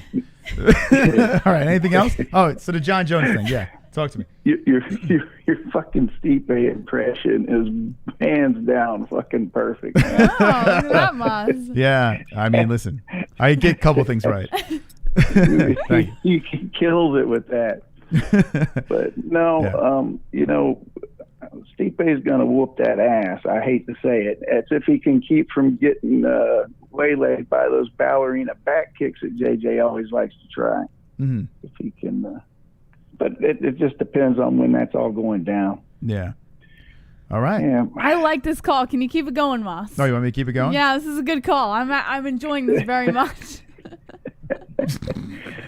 But maybe he should Serenity. be Drunk Savage is going to start something. I already seen one because from now on, these donations that are coming in, I can just see now instead of JBH, it's going to be Jesse Jitsu this, Jesse Jitsu that. Listen, Team Just Jitsu all the way. There Let's you go. Yeah. I'm not going to lie. I was a little disappointed. I was hoping it was a J-Tard shirt. I was really looking forward to that. Yeah, when you were excited, I was like, "Oh my God, is it a J-Tard shirt?" I'm like, "Oh God damn it!" Shirt. I love it. I was screaming at your ass the other night, Moss, about that. I'm like, I'm a fucking J-Tard, man. J. Crew, not J-Tard. I would wear a J-Tard shirt. Like I would rock one. Definitely, 100% J-Tard. He's just saying that so that he can get me to cave to the J-Tard idea. I would wear it. It's something I would wear. Oh, I know he was. He's got me yelling at his ass. I'm sitting here staring at him at the screen going, I'm a fucking J-Tard. Yes.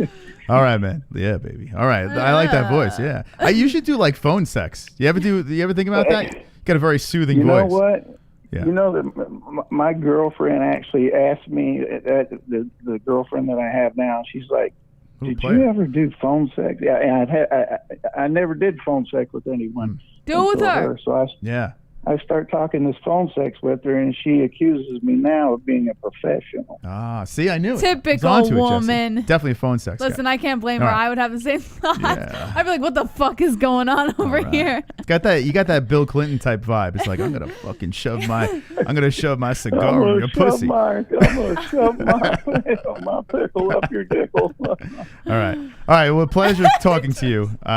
We got to go now. Thank you for the call. Appreciate it. All right, later, Miles.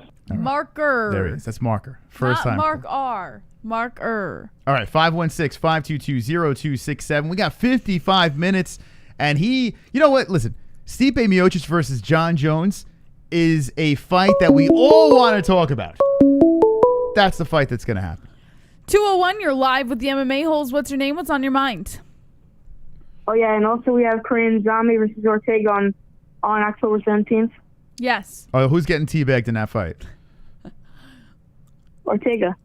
Yeah, I'm with you. All right. That's Aiden. 516-522-02. That should be his thing. Who's getting who's going to lose? Who's getting the teabag? That's what Aiden should say.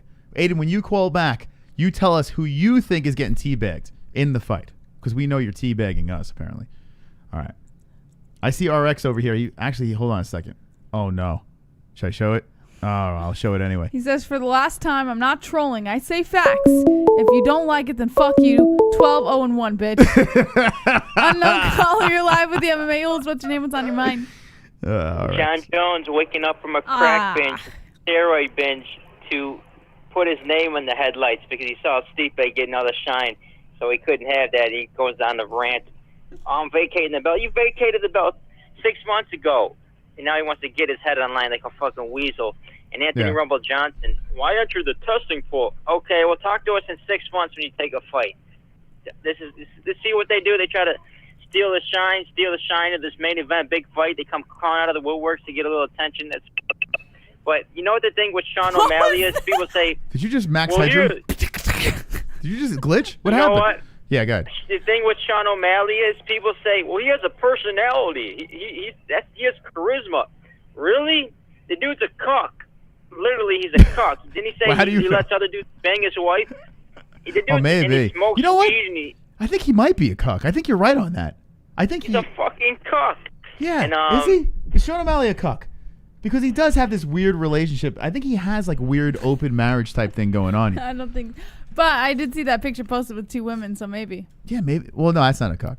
He's I don't know. Maybe he's trying to cover something up. Is Sean O'Malley a cuck? I don't know, but the dude. Oh, hold on. Hold on. Go. Perverts. All right.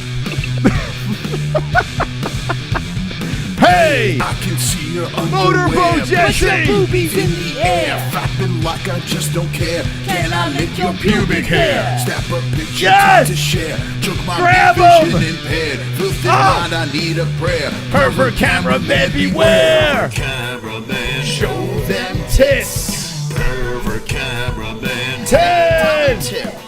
Pervert cameraman, Ariane Celeste. Pervert cameraman, show them breasts. Movies. Celestials. Shout out the OG's H's heart. D's fuck the full world. Thank you. Flat Earth with a $10 donation, and boobies are in the chat.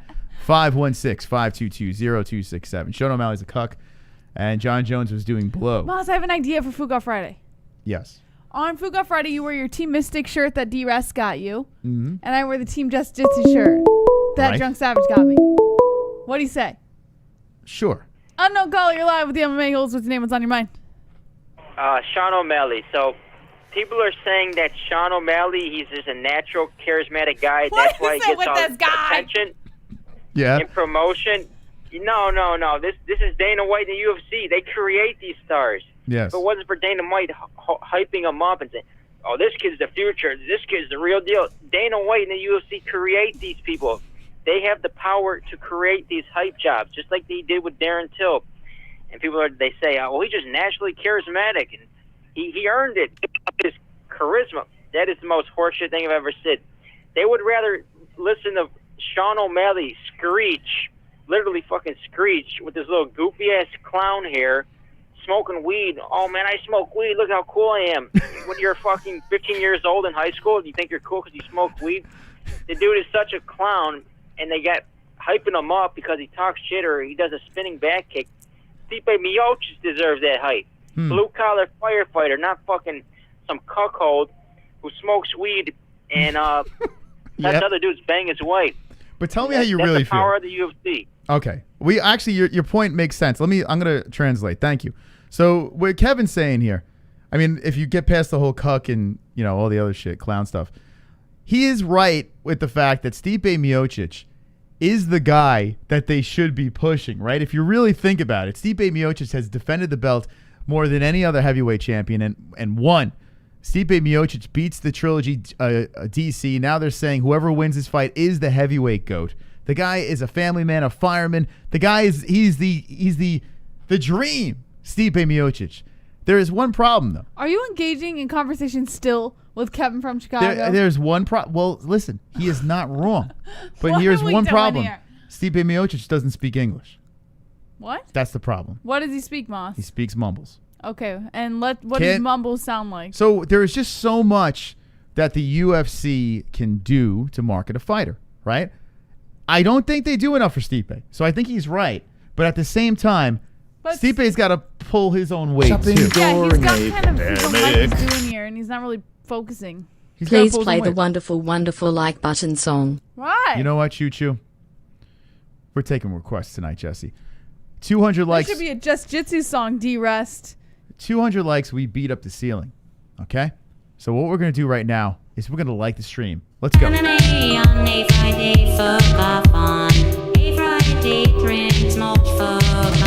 It's time to like the stream! Hit the like button, baby!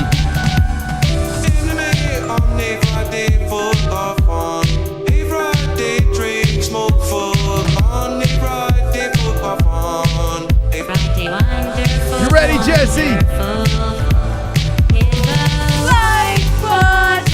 Everybody hit the like buttons in the chat. Wonderful, wonderful. Hit it.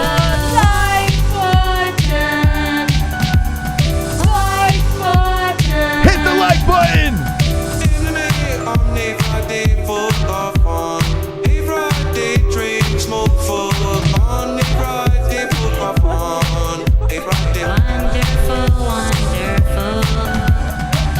What is going on? What are we doing? What are we doing? What is going on? What are we doing? We should be talking about MMA, What are not you talking about? What are you doing? Did you see us? What? Look at this. You're not supposed to laugh at our own jokes. Who does that? Who laughs at our own bits? What are you doing? You're not an audience member. You are. Look at this. She's fired. She's immediately fired. Jesse, look at this. We got 200 likes. So unprofessional. So unprofessional. Ellen. 100 likes. Yes. Watching fights. Fist so tight. MMA-Holes Hour nights. 100 likes. Watching fights. Fist so tight. MMA-Holes Hour nights. Pump, pump. 100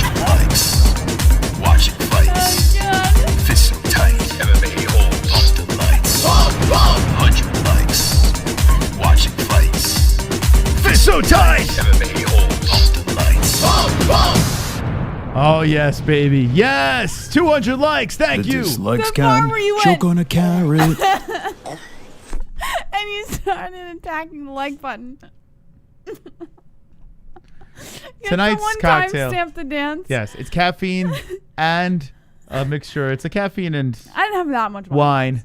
Come on. And she's having a grand old time, and that's good. I just That's thought it was wonderful. funny what we were doing. That was funny. hilarious. You missed it. It was funny, but check out the shirt. Yes. Okay. We saw. Okay. What is going on? What goes Let's on just in go your with head? the flow, bro. Why you gotta ruin everything? Yeah. All right. Let's get back to the phone calls. Can someone bring us back to MMA? 516-522-0267. Actually, we got a couple of donations over here. Hold on. Let's play these things. Imagine Luke Thomas putting up with this shit. Super chat. We're not Luke Thomas. It would never fly. Izzy. So it's okay for Stipe to hold DC and nobody complain. It's okay for Stipe to hold DC and nobody complain. And fuck Luke Thomas. We were talking about. Hold on. We were talking about what him holding on to him, and yeah, I wasn't a big fan of it, but he had to do it. You know, I mean that was part of the plan. You know, tire him out, lay on him. Ref didn't break it up, so I guess he didn't do anything wrong. I don't know. I would like to see him swing it out for sure, but Manny Mota, Jesse, look at this new subscriber over here, Manny Mota. Woo, Manny, let's go! All right. Yeah, the hugging was weird. It was when we were doing the fight reaction, it literally was a hug. He was holding onto him around his waist, and he put his head on his shoulder and was just kind of just holding. Yes. Nothing was happening. Just holding against the fence multiple times. Super It's a little weird, but what are you gonna do? Verna Jandiroba is a monster. Jong getting smoked. Virna Handiroba. Oh, you think? Wow, you think she beats Zhang? Well, do you think so? Given her fight against what's her name? Herrig. No, well, yeah, Herrig, as you say, but not her most recent fight, Herrig. how the fuck do you pronounce her name, Moss? How do you pronounce her? She fought Herrig. No, not that fight. The one before that. How do you pronounce her name? What are we talking about? Not Herrig. Not the one we watched on Saturday. Oh, who she fought before? I don't even fucking remember who though. Sosa. Lenitza Sosa. Thank you, Justin. Okay. I don't even remember that. feel like this girl is a fucking animal. Souza. An What? animal. Souza. Who fought on Saturday? Souza? Well, I'm confused. Who are Never we talking mind. about? I'm actually confused. No, Aren't I we got talking confused. about Verna Jandroba? What are you talking about? Handiroba. Handiroba, yeah. So what the I don't hell know are if you that's how you pronounce her name. I'm just saying that. So who the hell are you and talking you're about? repeating. I'm so confused. Who are you talking about? Never mind. I give up. What is going on? What is going on? I can't anymore. What is happening? All right. Anyway, do you think that this girl beats Zhang? No, I don't. No. No, not at She all. looked great against Herrig, but that was quick, painless. She did lose to Carla Esparza, but when you have eyeballs like her, you got to be a good fighter, right? Mm-hmm. You got to. Yeah. I mean, she could see all over the place. She could see both sides of the octagon at the same time. I don't think she beats though Weili Zhang or Zhang Weili. What do you think? Who wins? No, she doesn't beat Wei Li at all. I mean, Wei Li's a fucking animal. I mean, honestly, to see Wei Li against Rose Namajunas is going to be a horrible thing to watch. So, no, this girl stands no chance. Be a horrible thing to watch. What do you mean? You don't think Rose's that's gonna be get competitive? massacred. What? By Massacred? Wei Li Zhang? Wait, you think she's gonna get massacred? Yes. You don't? No, I don't. I think she'll lose, but I don't think she'll get massacred. Oh. Look what happened to Joanna Jędrzejczyk. Yeah, but all right. Her head was a balloon. Her foot was a balloon. No caller, you're live with the MMA-Holes. It's the name of the animal. I just want to give a big shout out to Moss and Jesse. You guys are wonderful, wonderful. Aw. And it's flat as deacon. Kiss my booty. I love you both. Peace out. Wait, who is right. this? It's Flat Earth. What do you mean? Oh, He just Flat Earth. Oh, I didn't hear him. Why do you get so nasty Do you? Oh, you know tonight? what? Do you want to wear the other headphones? Oof.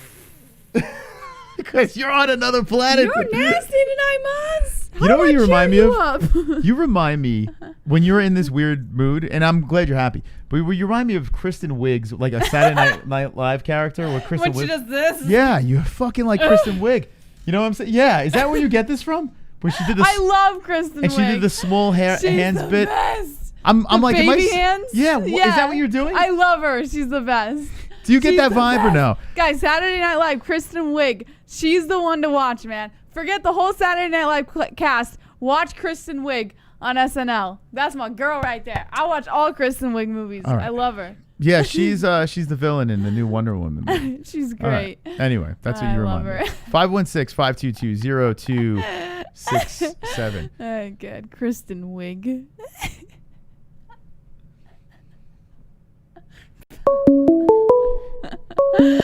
And don't call your laugh with the MMA holds. What's the name? What's on your mind? Yo, Cyrus. What's up, drunk? Team Just Jitsu.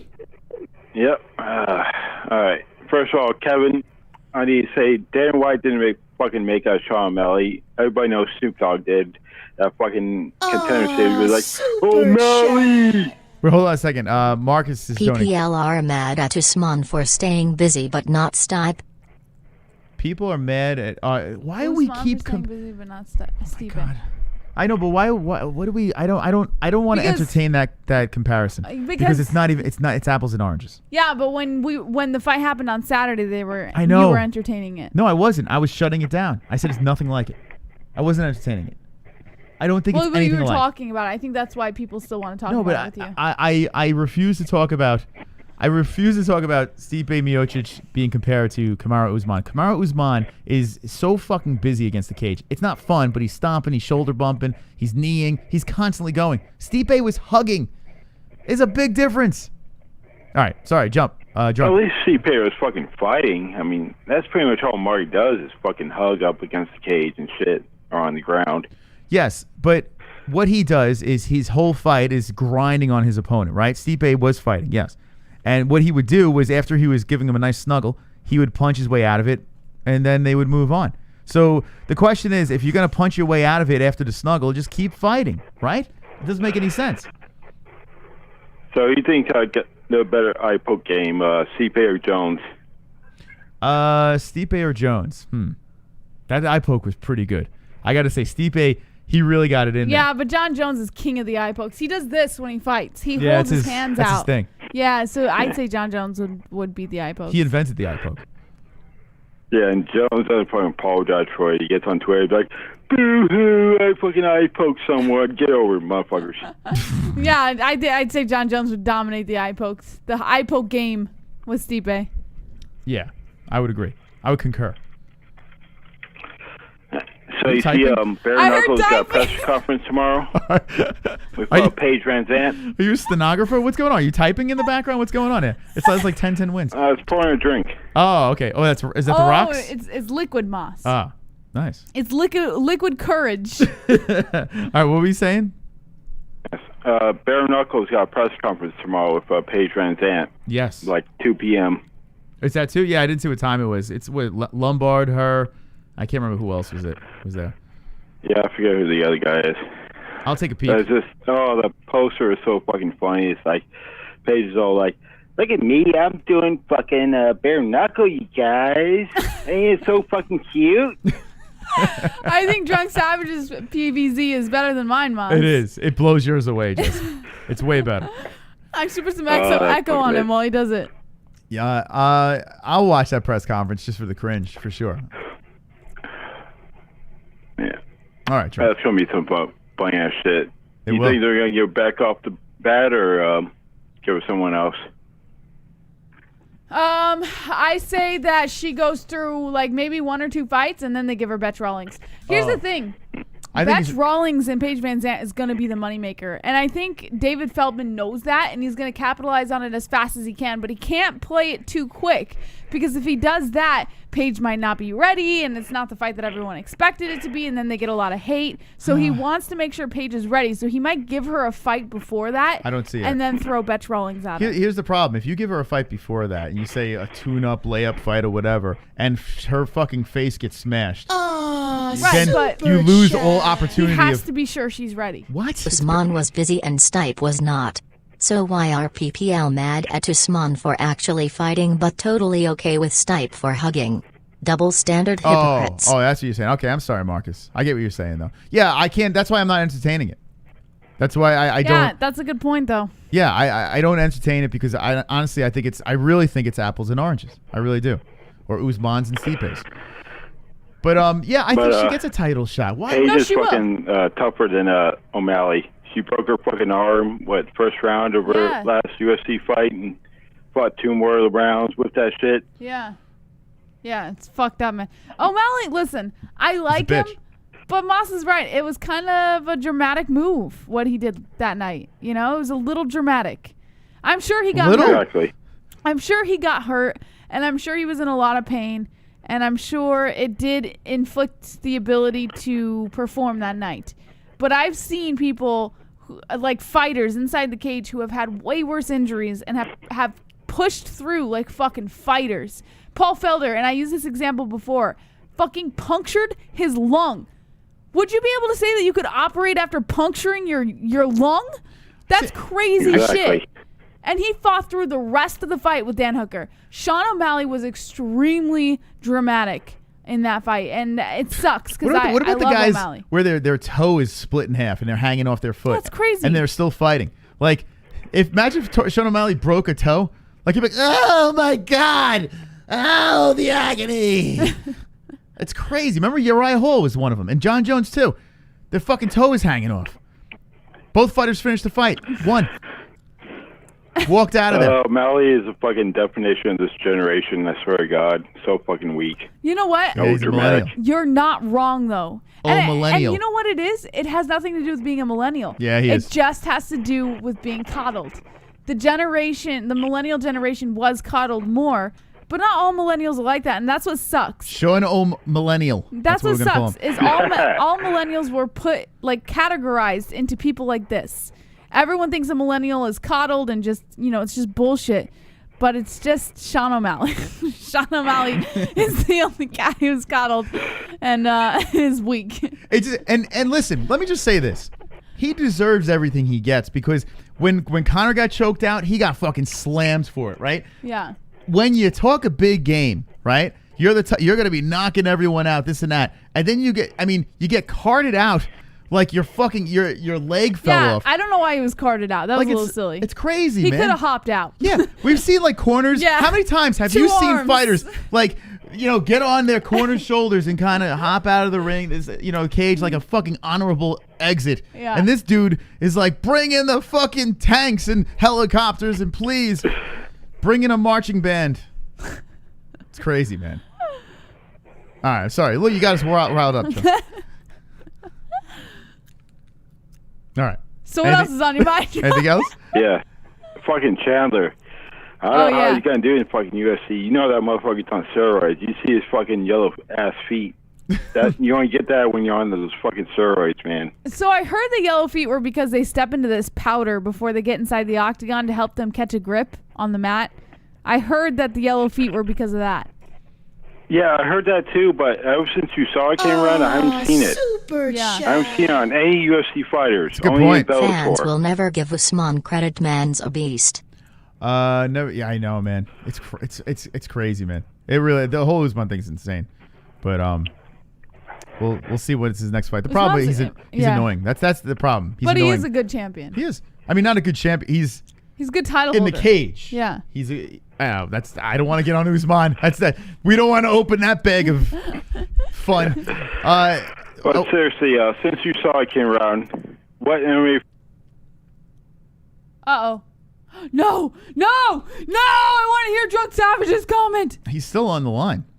I don't know. I think Hurricane took him out. Drunk? Yeah, we're here. Okay. Whew, we lost you for a second. Okay, repeat what you were saying.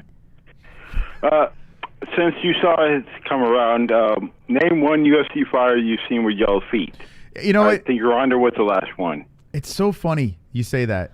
I think I saw it just recently. I don't recall. He's kind of right, and we should pay attention to that. I haven't Only noticed it. Bellator or PFL. You always see that. I think recently I saw someone come in with yellow I don't recall feet. it. Listen, I'll take a peek. I'm curious. Yeah, you know what? Now I want to go back and see. I bet I can find someone who had yellow feet.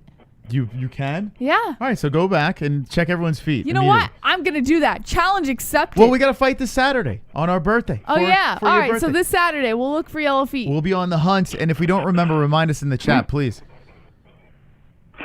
Yeah, you see, they said McGregor hasn't been tested since January. Is that true, huh? Oh, Yeah. roid up, baby. Come on, Connor. Hit the sauce. I want to see a sauced up Connor. And yet, CM Punk is so tested. And how about Jon Jones saying he wants to stay in the pool? Like, that's what he was saying. Like, listen, I'm going to keep getting tested here. Like, he's dead serious about this whole heavyweight thing. So, Of course, man. He's not fucking leaving. He never was. He was waiting for the right fucking money. And they tell him that, yo, just give up your title, go put on some weight, and by the time you're ready, we'll fucking pay you what you're worth. there you go. The drunk has spoken. No, Moss. The savage has spoken. I like the drunk. Well, either way, whatever floats your boat. All right, Mr. Savage. I'm pretty fucking drunk, so.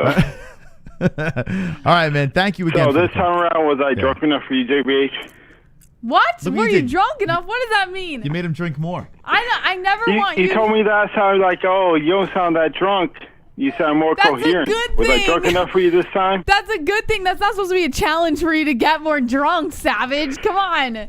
When I say that, that's I a took good that thing. as a fucking challenge. No, Believe me, little that's lady. not a challenge. Come on, drunk. Yeah, challenge accepted. Oh, God. Use my words, Moss. Look That's what you okay. did. I'm still going to support the Just Jitsu no matter what. All right. Oh, super chat. Juan De La Rosa. Usman's biggest challenge is Khabib vice versa. Ooh, imagine. Man, I would love to see that. Usman's Love it. biggest challenge is Khabib. Oh, why couldn't not his Khabib biggest challenge. say, I want the 170 strap? Khabib would destroy him. Khabib would destroy him, huh? That's not his biggest challenge. That's Okay. silly. All right. Hey.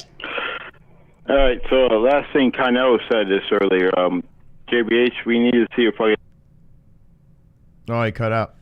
Drunk! Drunk, We are need you to there? see something. Yep, Okay. Whew. Yep, Cut out again. I'm here. You need to see what? Sorry, you cut out. an emasculator, live on air. Oh, no, I can't do that. Because the camera's not...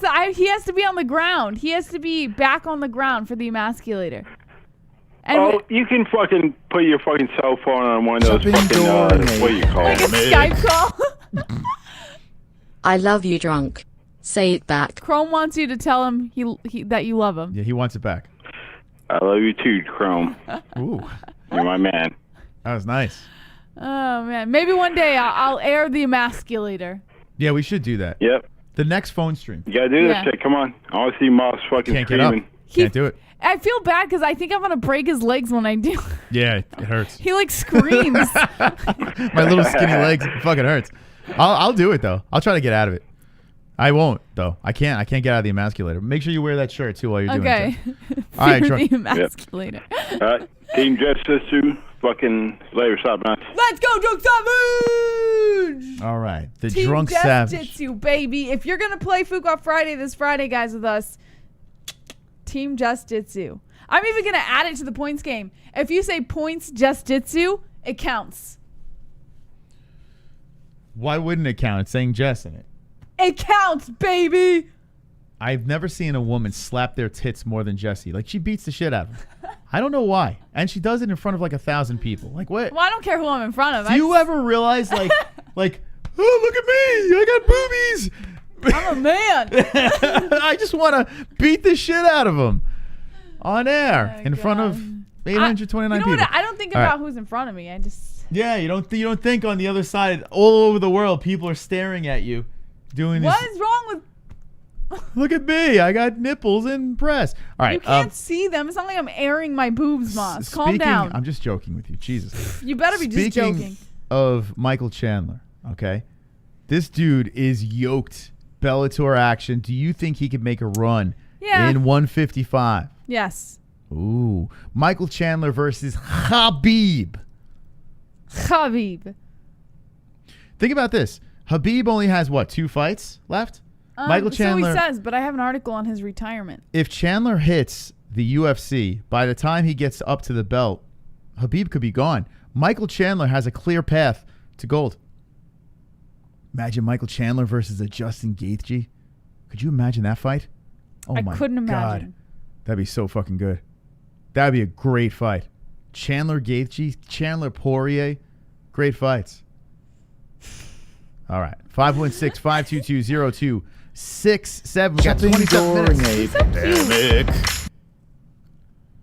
One of these days I'm just going to drop a one-hitter quitter points mystic or maybe not lol. Smiley face. Everyone wins. A one-hitter quitter. I'd like to see that when it happens. Poor Roberto, man. That's just not happening. You know, I did feel bad for Roberto last Friday because you could tell he was trying to keep you in the game. Roberto, and there was no compete. I tell you what, man. You know, put the game aside. I don't think people realize how much Roberto has put into this fucking channel, man. It is insane. Yeah. That guy he's something else. So thank you, Roberto. Shopping during a pandemic. Chrome. Chandler gonna get knocked out by Pitbull again. Wait, Pitbull's gonna come to the UFC now? Pitbull has one more fight with Bellator and signs the UFC. Is it one more? I don't know. Oh, could you imagine Pitbull comes to the UFC too? I tell you what, I would love to see him there. I would love to see him in the UFC. Imagine? That'd be crazy. Dana White didn't even blink when they brought it up at the press conference. He's like, yeah, I'll meet him. Yeah. Think about it. Dana White wants nothing to do with Bellator, but you bring up Michael Chandler. He's like, yeah, I'm in. Michael Chandler's fucking good, man. This guy is he's a stud. But I think Dana White knows Michael Chandler personally. Super chat. Ex-girlfriend? Nobody beating Khabib. God has made him immortal. Exactly, Marcus. Exactly. Listen, if he stays at 155, Conor is probably the only guy that's going to beat him. What? Yes! Don't make me punch you in the ribs. Let's go, McGregor! Rematch! Knock him the fucking out! The fucking out or the fook out? Look at him. Shameful. He's flying over my You head. should be ashamed of yourself. Oh, yes. McGregor! Here, Mark, hold on a second. Put myself in the room, Jesse. Hold on a second here. Camera. Hold on a second. I'm about to trigger some motherfuckers. Hold on a second. We're going to put myself in this mystical room over here. Ladies and gentlemen, another mystical prediction. Khabib Nurmagomedov will fight Justin Gaethje. Khabib Nurmagomedov will beat Justin Gaethje. He will not fight GSP because GSP will not go to 155.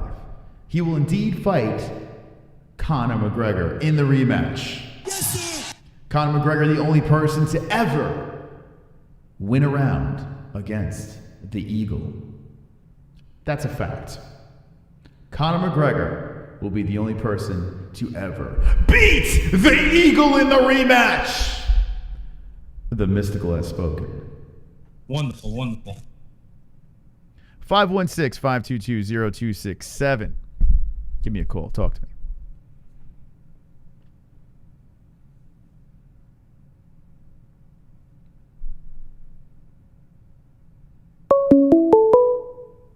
.201, you're live with the MMA Holes. What's your name and what's on your mind? First, keep dreaming, buddy. McNuggets is going to get smashed again. McNuggets is going to get smashed again. That's all I heard. All right. Thank you. 516-522-0267. Call me. What was, you stared at the camera. Unknown caller, you're live with the MMA Holes. What's your name? What's on your mind? The Eastern Europeans are holding it down. All right, or the Kevin. soft little bitch boy Western Europeans like Sean O'Malley are crawling around the floor like a bunch of sissies. So shout out to Volkanovski, Peter Yan, Khabib, and the Croatian sensation Stipe Miocic, because if it wasn't for them, it'd be a bunch of mongoloids running the UFC. What do you think of that? Thank you. All right. You know what I think of that, Kevin? What do you think, Jess? I think that all these people every Monday night are putting in their hard-earned money to take up time for the MMA-Holes Hour so that they can call in and give their opinions, and you're calling in 5 or 6 times a night. It's cool if you call once. It's cool if you call in twice. But if you call in more than 2 times, I'm going to fucking kill you, brother. 617, you're live with the MMA. Whoa. What? Turn down the background, please. I'll make love to you like you want me to, and I'll hold you tight, baby, all through the night. I'll make love to you. Oh, damn. I thought it was going to keep going, man. That was great. That was fantastic, Moss. It was wonderful, wonderful. That was one of my favorite songs. 516-522-0267. Call up rapid fire round. Call up the MMA Holes 815. Hanging with the boys. Going deep on a Monday night with the greatest community on YouTube. Moss. I didn't have anything to say. Sorry. I snorted. You did. I see a don. Oh, hold on. I think the donations are. Hold on. Let's play them up. Shopping during a pandemic. Kainoto. Okay, guys, I hate to break it to you, but here goes. Okay. Chandler is going to get fucked up by top 15 UFC comp. Agreed. He's had some battles in Bellator with Bellator fighters from Bellator. Know what I'm saying? Save your money. Don't buy tickets to that train. Yeah, I'm with you, man. I think it'd be cool in the UFC, but there's going to definitely be a competitor. People said the same thing about Eddie Alvarez became a champ. Excuse me? People said the same thing about Eddie Alvarez, and he became a UFC champion. Mm. And he has fought Michael Chandler multiple times. Chat. Marcus. How does Conor beat Khabib by not training? That's the thing. This time, Conor Good point, McGregor Marcus. will train. Unlike the last time where he was partying and coked up, drinking, this Conor McGregor, 2.0 Conor McGregor, will beat the Eagle. And everyone will come back to the stream and be like, oh my God. Is this Connor 2.0? Mystic Moss has called it again. I'm pretty sure Connor 2.0 came in during the DIAZ fights. Isn't this Connor like 5.0 now? After all the shit he's been through? Pandemic. Connor 5.0? Former Conor fan. I'm gonna file a police report on Kevin for harassment. Okay. Go for it. You should. You should. I mean, he's a terrible human being. Yes, Jesse's a former Conor fan. Just wanted to let everyone know that. I like Connor. Don't get me wrong. I like Connor. Like Connor, but it's difficult for me to be pro Connor right now. You have to understand it's easy. that. Because his foot is not a balloon anymore. My foot was a balloon. 516-522-0267. Let's get off the Connor thing. Let's talk back on the Jon Jones situation. I mean, Jesus, he vacated his belt. For God's sakes. Give me more Sean O'Malley conversation. Give me more Stipe Miocic, who's not getting enough conversation tonight. Unless you're Kevin from Chicago. Daniel Cormier. 832, you're live with the MMA Holes. What's your name? What's on your mind? Hey, it's me again. I was going to ask, can you do me a quick favor and pull up the picture of that, I think her name is Gerandobi or whatever she fought. She's the girl that fought Felice Herrick. Yes. I'll pull it up right now. So what you got on her? See, the thing is, okay, I'm a little behind. She's not on my TV yet. Yeah, she's coming on now. Hondi Roba. It's Gilbert Melendez and Adam Sandler had a child. And they're... And a little bit of Bruno Mars in there. Yeah. That's right. Okay. She got Michael Bisping's eye in. Okay, yeah, perfect. Now, the crazy thing is, after the main event, she passed Daniel Cormier in the hall, and she asked him, "Are you making fun of me?" Is that what she did? Crickets. Yeah, because of his eye. He said crickets. Wait, is that a joke or did it happen? Look, Matt Stone said it best. Doesn't she kind of look like Steve Buscemi a little bit? Yeah, I see that. Yeah, it looks like she stole Michael Bisping's eye. He said It's crazy because you don't know where she's looking at. You're like during the interview, it's like John Anik didn't know he didn't know which eye to look in. Yeah. Well, I mean, I tell you what, she is disturbing to look at. She is. I'm not gonna sugarcoat it. She is. But listen, she won her fight. She's 16-1-0. She's got plenty of talent, and she's got beautiful lats. Yeah, All right. she got that Tracy McGrady thing going on. She can do a perfect no-look pass. All right. Thank you, Pulse. Appreciate it. Later.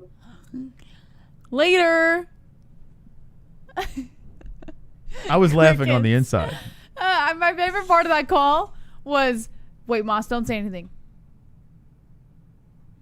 Crickets. 512, you're live with the MMA Holes. What's your name? What's on your mind? Hey, Jess. Hey, what's your name? My name is Nick. Nick? What's up, Nick? Yeah. No, I just wanted to comment. I don't think Connor's ever going to beat Khabib. Okay. I agree.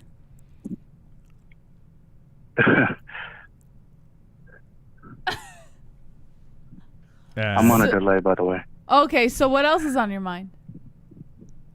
No, I thought the fight was Stipe in DC. Thought that was going to be a lot better. Yeah. Oh, so you were disappointed in that fight? Oh yeah.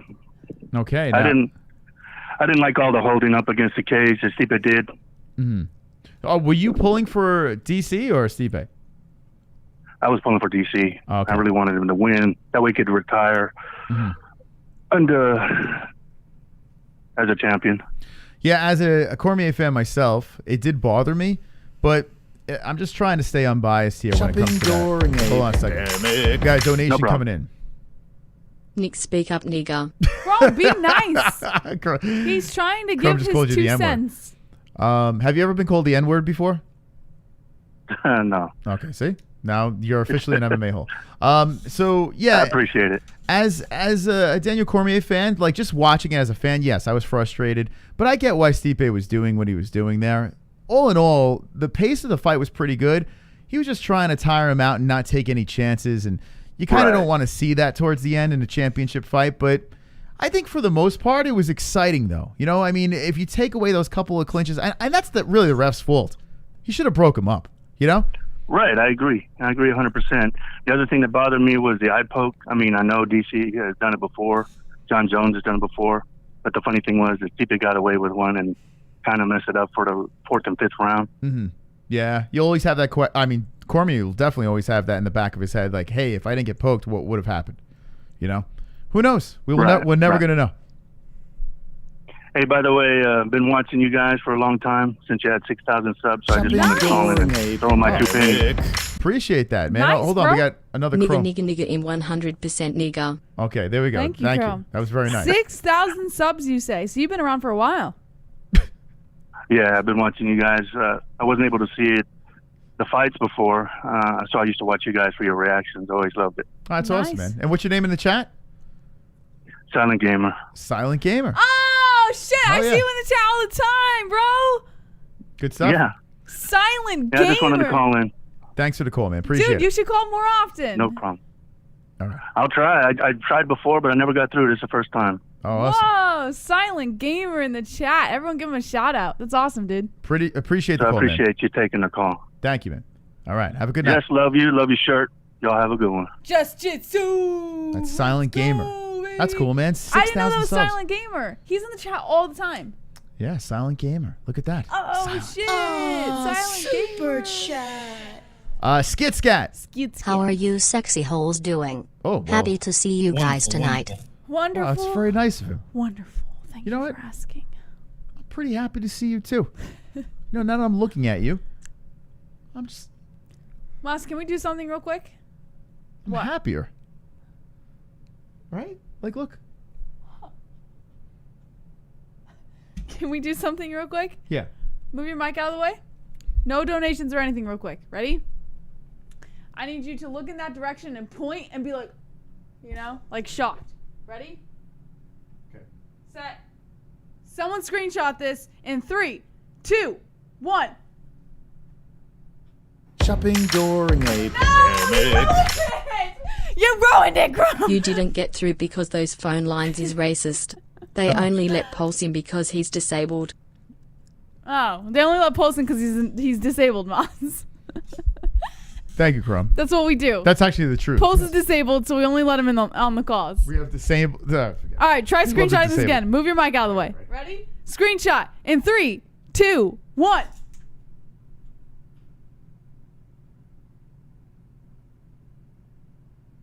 All right.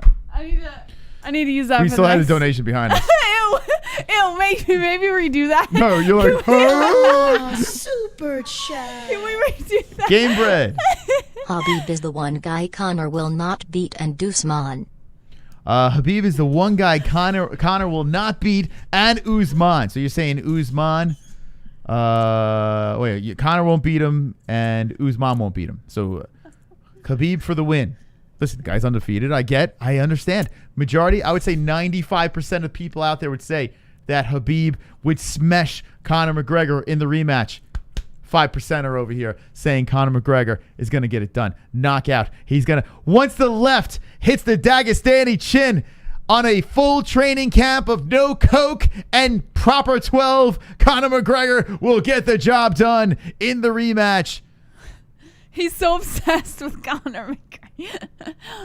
Padapa 12. By the way, I would love to see Usman versus Khabib. I would Justin. love to see that fight. Text But it would to never us. happen unless it was at 170. All right. Take some more phone calls. 516-522-0267. Whoever got that screenshot, post it on the MMAHoles.com. I'll choose the best one and post it. But I kind of don't like that face. I had like fat face. That's all right. Like double chin face. By the way, what she's doing it for is our second channel, not the MMA Holes. We started playing UFC. What, 4? Yeah, UFC 4. What are we on? UFC 4. Link in the description if you want to jump in on those streams, our gaming streams. Unknown caller, you're live with the MMA Holes. What's the name is on your mind? Justin Jr. What's up, Justin? Did you take the screenshot? Yeah, I took it. I'll DM it, you guys. Let's go, Justin. Very nice. Pulling in clutch. So what we got going on? Yep. Oh, just great fight card. Man, I mean, DC, he could have used the eye poke excuse if he hadn't, eye poked Stipe 3 times as much. But Stipe, he definitely gave the worser eye poke. What do you think, Jess? Yep. I hear you. I was asking Jess what she thinks. I was waiting for the crickets. What? No, I wasn't going to do it, Pulse. Listen. Did Stipe have the worst eye poke? Yes. And do I think it should have been caught? Yes. But like Mark Goddard said, you only get one angle and it's real time. So I can't kill the guy for not catching it. But I do believe that had he caught it and had DC had that 5 minutes to recover, it would have been a whole different outcome for that fight. Yeah, I'm going to try to make this a quick call. I also wanted to talk on the co-main event. A lot of people were taking, credit away from Cheeto because of the whole injury stuff and all that. And, maybe Sean's trying to pull that as an excuse a little bit. But I don't know, man. I mean, I think part of the injury started when Cheeto leg kicked him and also, when Sean backed up while he got hit with that head kick. I don't think it's right for people to take credit away from Cheeto. I also wanted to say... Well, hold on, Justin. I'm sorry. You're donating right now. Justin, if you don't get off that phone and take your ass to bed, I'm going to come up there and wrap that PlayStation cord around your neck and stick it up your ass. Yikes. It's not you. I'm sorry. Justin Sr. It's your father. It's your father. Thanks, Chrome, for the donation, but... He's so calm. What was it? Okay, back to your point. What? Back to your point. Yeah, I don't think that was your dad, right? Was that your dad or no? No. Okay. Chrome. Fake it's Chrome. names. That's why, I'm worried about the fake donos, but yeah, I lost my train of thought there. It's confusing, yeah. I thought Sean, he also hurt his leg when Cheeto checked one of those leg kicks. And, to all the people who are jumping on this hype train, I always say, you can look flashy when you're knocking out number 30 ranked guys. You can look flashy when you're knocking out a 8 year past his prime Eddie Wineland. But, once you get, fighting those, top guys or top 15 guys or close to top 15 guys, then we'll see how real you are. And, first of all, I feel like if he gets matched up against someone like Merab, like a wrestler that can grind him, I think that, maybe he'll have problems. We haven't really seen him tested against a wrestler. And also, he has to work on that toughness because, like you guys said, Paul Felder fighting with a punctured lung and, Anderson Silva holding it together, when he had his leg snapped, not a little injury.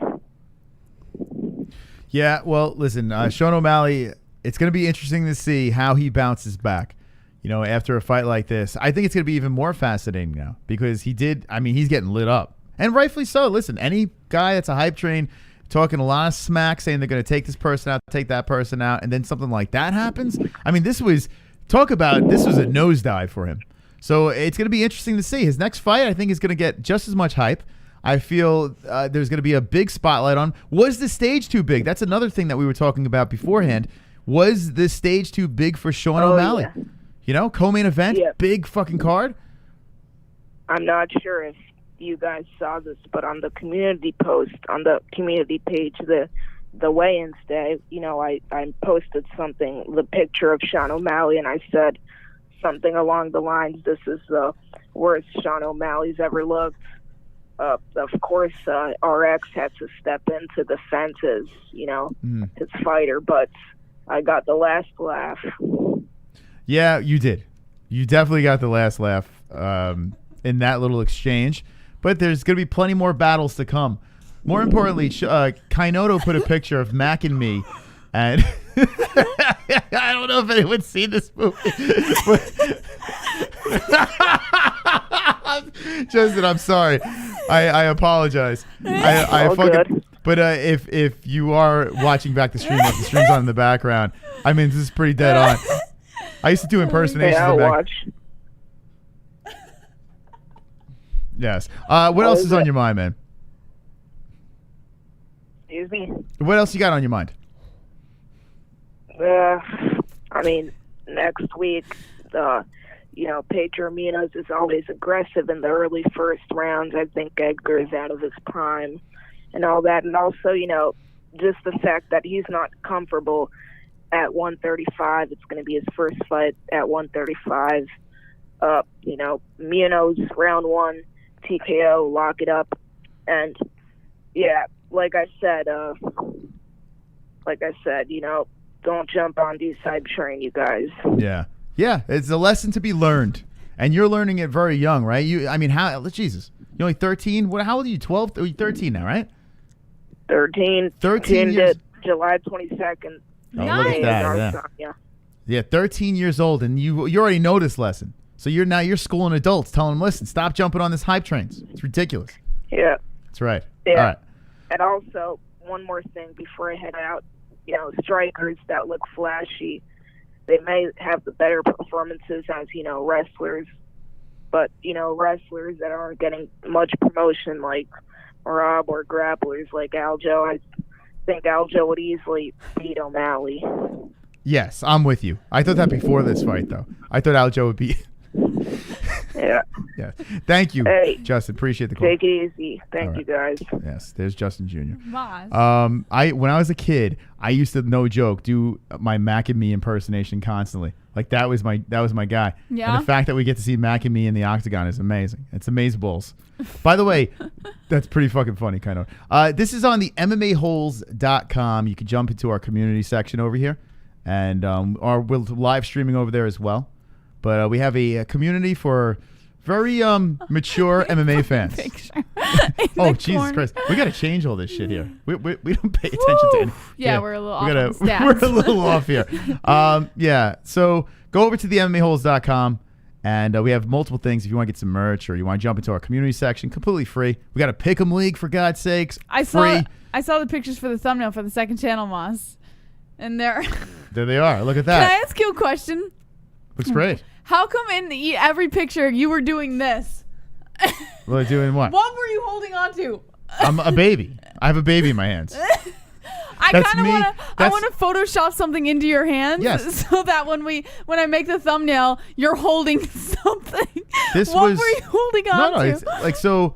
I don't think people know this, but I was a firefighter before the MMA holes, and I used to carry babies out of burning buildings. Oh, I thought you were gonna say a fire hose. No. So that wasn't funny. So I used to see underneath me is fire, right? And that's what I used to look like when I used to carry babies out of the building. I used to carry them out of. I used to carry babies out of burning buildings. We've lost Jesse again. All right. We'll take one more call. Sometimes you can say the dickiest things. You know that? Well, listen. That wasn't funny. That wasn't fun. That was such a dick move, Moss. 516-522. One more call. What do you say? One more call? Yeah, all right, let's do it. Who's the last call of the night? 516-522-0267. Thank you for joining us. That was so funny. If you haven't hit the subscribe button, hit it. Hit the notification bell. We'll be live tomorrow for the Contender Series. We got a show Wednesday. Jesse's doing a fight briefing. Are you doing fight briefing for this weekend? Yeah, I do fight briefing from now on for All right. every UFC card. So fight briefing Thursday, Fuqua Friday. We're live all the time, so make sure you're subscribed.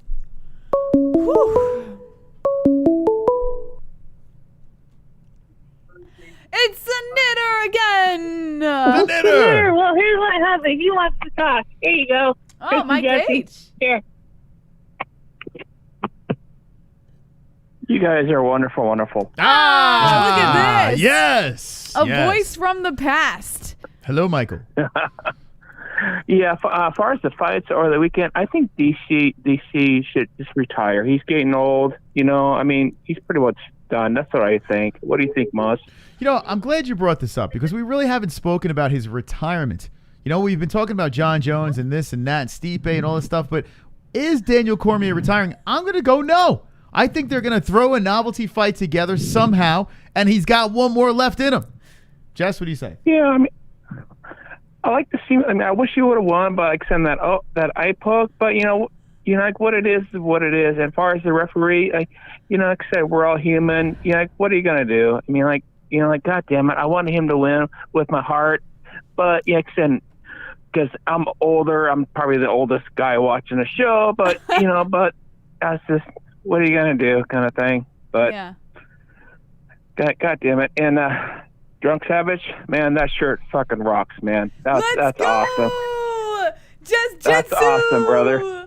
Yeah. So that's right. Made Jesse's night. She's pumped up. Love the Just Jitsu. Oh man, that's awesome.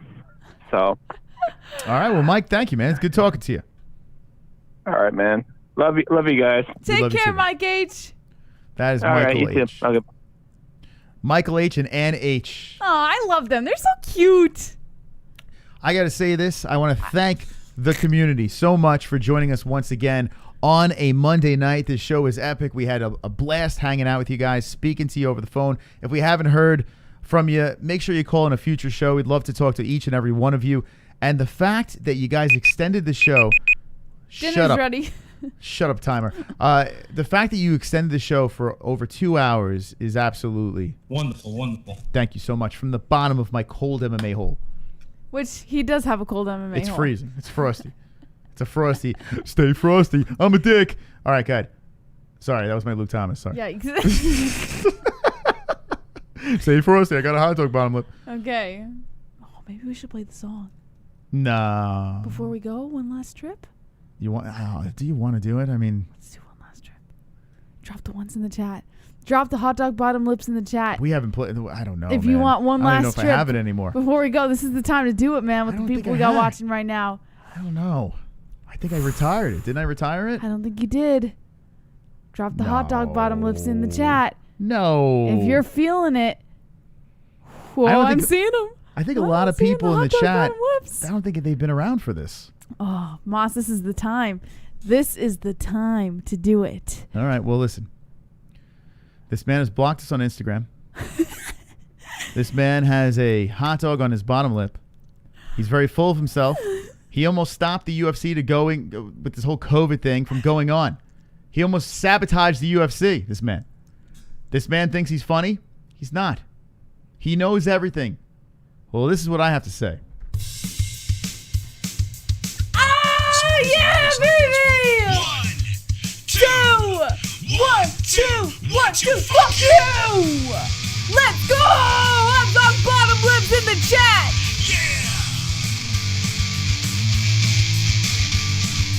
Widow's peak, stupid hair, that's your opinion. I don't care. I can deadlift, I can squat. My inverted penis looks Like a twat. Fuck you, Lou Thomas. Fuck you, Lou Thomas. Fuck you, Lou Thomas. Eat a bag of dicks. Fuck you. Extra tight suits, Eddie monster face, hot dog bottom lip. Never smiles, serial killing ears, YouTube live streams. Never reads chat. Fuck you, Lou Thomas. Fuck you, Lou Thomas. Fuck you, Lou Thomas. Lou Thomas, eat a bag of dicks. Fuck you, Lou Thomas. Fuck you, Lou Thomas. Fuck you, Lou Thomas. Lou Thomas, eat a bag of dicks. That was dusted off from the archives. Now, hit me with the ones in the chat if you were around for that. I mean, that one was literally from the very early days. Saturday night is our 4-year birthday. The MMA Holes will turn 4 Saturday night during Edgar Munoz, right? Jesus Christ, I fucking had a brain fart there. It's too late on a Monday night. Edgar Munoz will be live for that event in 4 fucking years. I think every show we should have a nostalgic bit. Like tonight was Luke Thomas. Tomorrow should be another one. Like, Flashback week. Yeah, flashback week up until our anniversary on Saturday. Now, when I confronted him on that, he's like, "Oh, I didn't hear it." He did hear it. He responded. He he responded on social media to it, and Yeah. like, I didn't hear it. He heard And it. then his producer said he did. So anyway, that's that. All right, there's some ones. Wow, Aiden wasn't around for that. Aiden wasn't even born for that, was he? Some people are gonna say they were there and they weren't. Yeah, you know what? I guarantee no one was here. It was Ann really was here. early. Really early. Drunk in the seen it. MMA Yeah, Holes. Drunk seen it because we've replayed it with Drunk. People like Pro Tool, Mexican, all them, the Mocking, like they all saw it. Yeah, man, that was many moons ago. Yeah. All right. Thank you for joining us, friends. And like I said before, we had a great night on Saturday night. We look to hit 40,000 very soon, and we couldn't do it without you guys. We have a couple. Hold on a second here, Jesse. Hold on. Super chat. We got a super chat. I got so drunk during the fights I've passed out during the DC fight, and I thought DC got knocked out in a dream I had, but it was a decision surprise. Good thing it was just a dream, man. Well, he lost either way. Imagine. He lost it. I had a weird thing today. I woke up and when I took a little nap on the couch, and I woke up and the first thing I thought of was the fucking show. He woke up from from literally like a 10-minute nap. He wasn't even asleep for that long. It was like 10 minutes, and then he wakes up and he goes, "Oh, can you check the last stream to see if our lips match up with the voice?" Shopping during a It's the first thing on my mind. I need a vacation. Inside Justin's Why am brain. I still talking? Why do I talk with run-on sentences? Why do I talk to grown ma when I'm 13? Am I gay? I don't think he thinks so. Is Hate that is really gonna his brain? Hate. Hate is gonna hate. It's Was that his bitch. real brain that donated? Yeah. Yeah, it was his real No, brain. that couldn't have been his real brain. Anyway, yeah, it's true. The best chat on YouTube for sure, Stan. I'm with you, man. This chat is a rocking chat, man. We got some chat. At your wake up call. Super Can you check to Phantom. see if the lips match up with the voice? All these streaks being broken. How good is Khabib? He's great. Fantastic. The best of the best. Should be #1 pound for pound, but he's He's not. And he will never be. But he will be. As long as Jon Bones Jones is there, he'll never be. Well, Jon Jones goes up. Not true. Gets smashed at heavyweight. Not true. People will jump off the John train. One more thing coming in over here. Thank you to the donators. Shit, man. You guys are great. We got one more special one here, Jesse. Let's put us in this room. Very special. How many do we have now? Take a peek. 1,000,000. Wouldn't that be nice? I fucking killed it. Why is it not playing? That was such a good one. Come on. It's not playing. Anyway, let's show it then. Let's just do this. I don't know why it's not playing. Oh, it's broken. That's all right. I got you. I got you covered. That's not annoying at all. Look at this, Jesse. Look at this. Oh, Skip Scat, welcome to memberships, baby. Enjoy your custom emojis and get that fucking black belt. Let's go. Yeah, baby. Drop your favorite emojis in the chat if you're a member. Skit Scat, join the party. Yeah, baby. Wonderful, wonderful. All right, how close are we now? We have to have like 94? We have 80. No, we're in the 90s. No, we're not in the 90s. What? When did you look? We have 80. All right, just go look now. Curious how many members we got. I think, or What? 88? We were in the 90s. No, what? we weren't in the 90s. Yes, we were. What kind of Were we? No, we Yeah, weren't we in were. the 90s. We were in like 80 something. Yeah. Well, let's just check, boss, and see who's right. Okay, we're gonna look. Oh, this is dramatic here. 93! We only need 7 more members, baby! Fucking kill it! Yes! Wow, 93. 7 more members and we hit 100. The brand new emoji. What should be the new emoji? We gotta get to the drawing board on that. What should be the new emoji, guys? You guys are the members. You choose. 93. What do you want your next emoji to awesome, be? man. Post it on the MMAHoles.com. Link in the description. We'll do like votes. You guys post what your post a picture. Make a picture of what you want your emoji to be, or something similar to what you want your emoji to be, and we'll do like weird votes or some shit like that. And then we'll come up with like a clearer picture. We gotta of get a good whatever one. it is. We need a good one. Sean O'Malley one, you could have had that rainbow emoji, but that's not gonna work. The MMAHoles.com, link in the description, guys. Head over there, and on the community section, make sure you post whatever you want for your next emoji. And we'll do. And the reason why you want to join and become a member, when we do our Fight Buddies, last time we had 14,000 people watching at a time. You want to stand out with your swole belts, become a black belt. So hit the join button and become wonderful, wonderful. Wonderful, wonderful. All right, Jesse. Wonderful. We'll see him for the Contender Series tomorrow. That's right, guys. Join us at 8 p.m. Eastern Time for Dana White's Tuesday Night Contender Series. We will be live.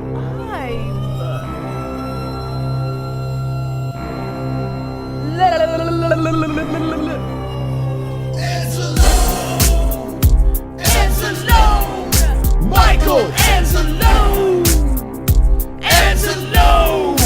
Michael Anzalone! Watch out, here he comes with the wrench friend, heart and soul of the holes, Mrs. Steely girlfriend. Time out, trolls. Welcome to the dead end. Cock so big that you can't even comprehend. Boston grown, making bitches moan on the timestamp throne while the chat room stoned. Hold up! Save the show for the tales will be told about Michael Anzalone. Look at all the ends. There he is. Off topic, but the NBA Clippers versus Mavs is fixed. They ejected the Mavs' second best player. Total bullshit. Anyway, catch your niggas later. Great stream. A little basketball. I Wow, don't watch Vlad, thank NBA. you, man. Look at that. Vlad hitting it at the buzzer. All right. And by the way, that man over there is Michael Anzalone, a moderator, a person who passed on us, and coronavirus, fuck that. We lost a good friend in Michael Anzalone, so I he is love him. immortalized, and thank you for dropping those emojis. It's always good to see Mikey. I love seeing that All right. face. That's how tight this community is. Join, subscribe, and be wonderful, wonderful. And make sure you tune in at 8 p.m. Eastern Time tomorrow night for Dana White's Tuesday Night Contender Series. And as always, don't be an a-hole, be an MMA-hole. Oh, no! At the buzzer! At the buzzer! Chrome comes in with another one! Anzalone, baby! Anzalone! Michael Anzalone watching over us! Anzalone! Michael Anzalone! Watch out, here he comes with the wrench friend, heart and soul of the holes, Mrs. Steely girlfriend. Time out, trolls. Welcome to the dead end. Cock so big that you can't even comprehend. Boston grown, making bitches moan on the timestamp throne while the chat room stoned. Hold up! Save the show for the tales will be told about Michael Anzalone. There we go, back to back. Just Chrome with Mikey. Back to back Anzalones. Jesus Christ. Did not expect those two to come in. Thank you, Vlad, Chrome, everyone that donated tonight. Appreciate the support. Hoofa. Wow. All right. I'm Fucking going to A. say this one more time. Let's see if we can get through this. Make sure you tune in tomorrow night, 8 p.m. Eastern Time for Dana White's Tuesday Night Contender Series. We're live every day, Monday, Tuesday, Wednesday, Thursday, Friday, and Saturday for every UFC event. Don't be an a-hole, be an MMA-hole.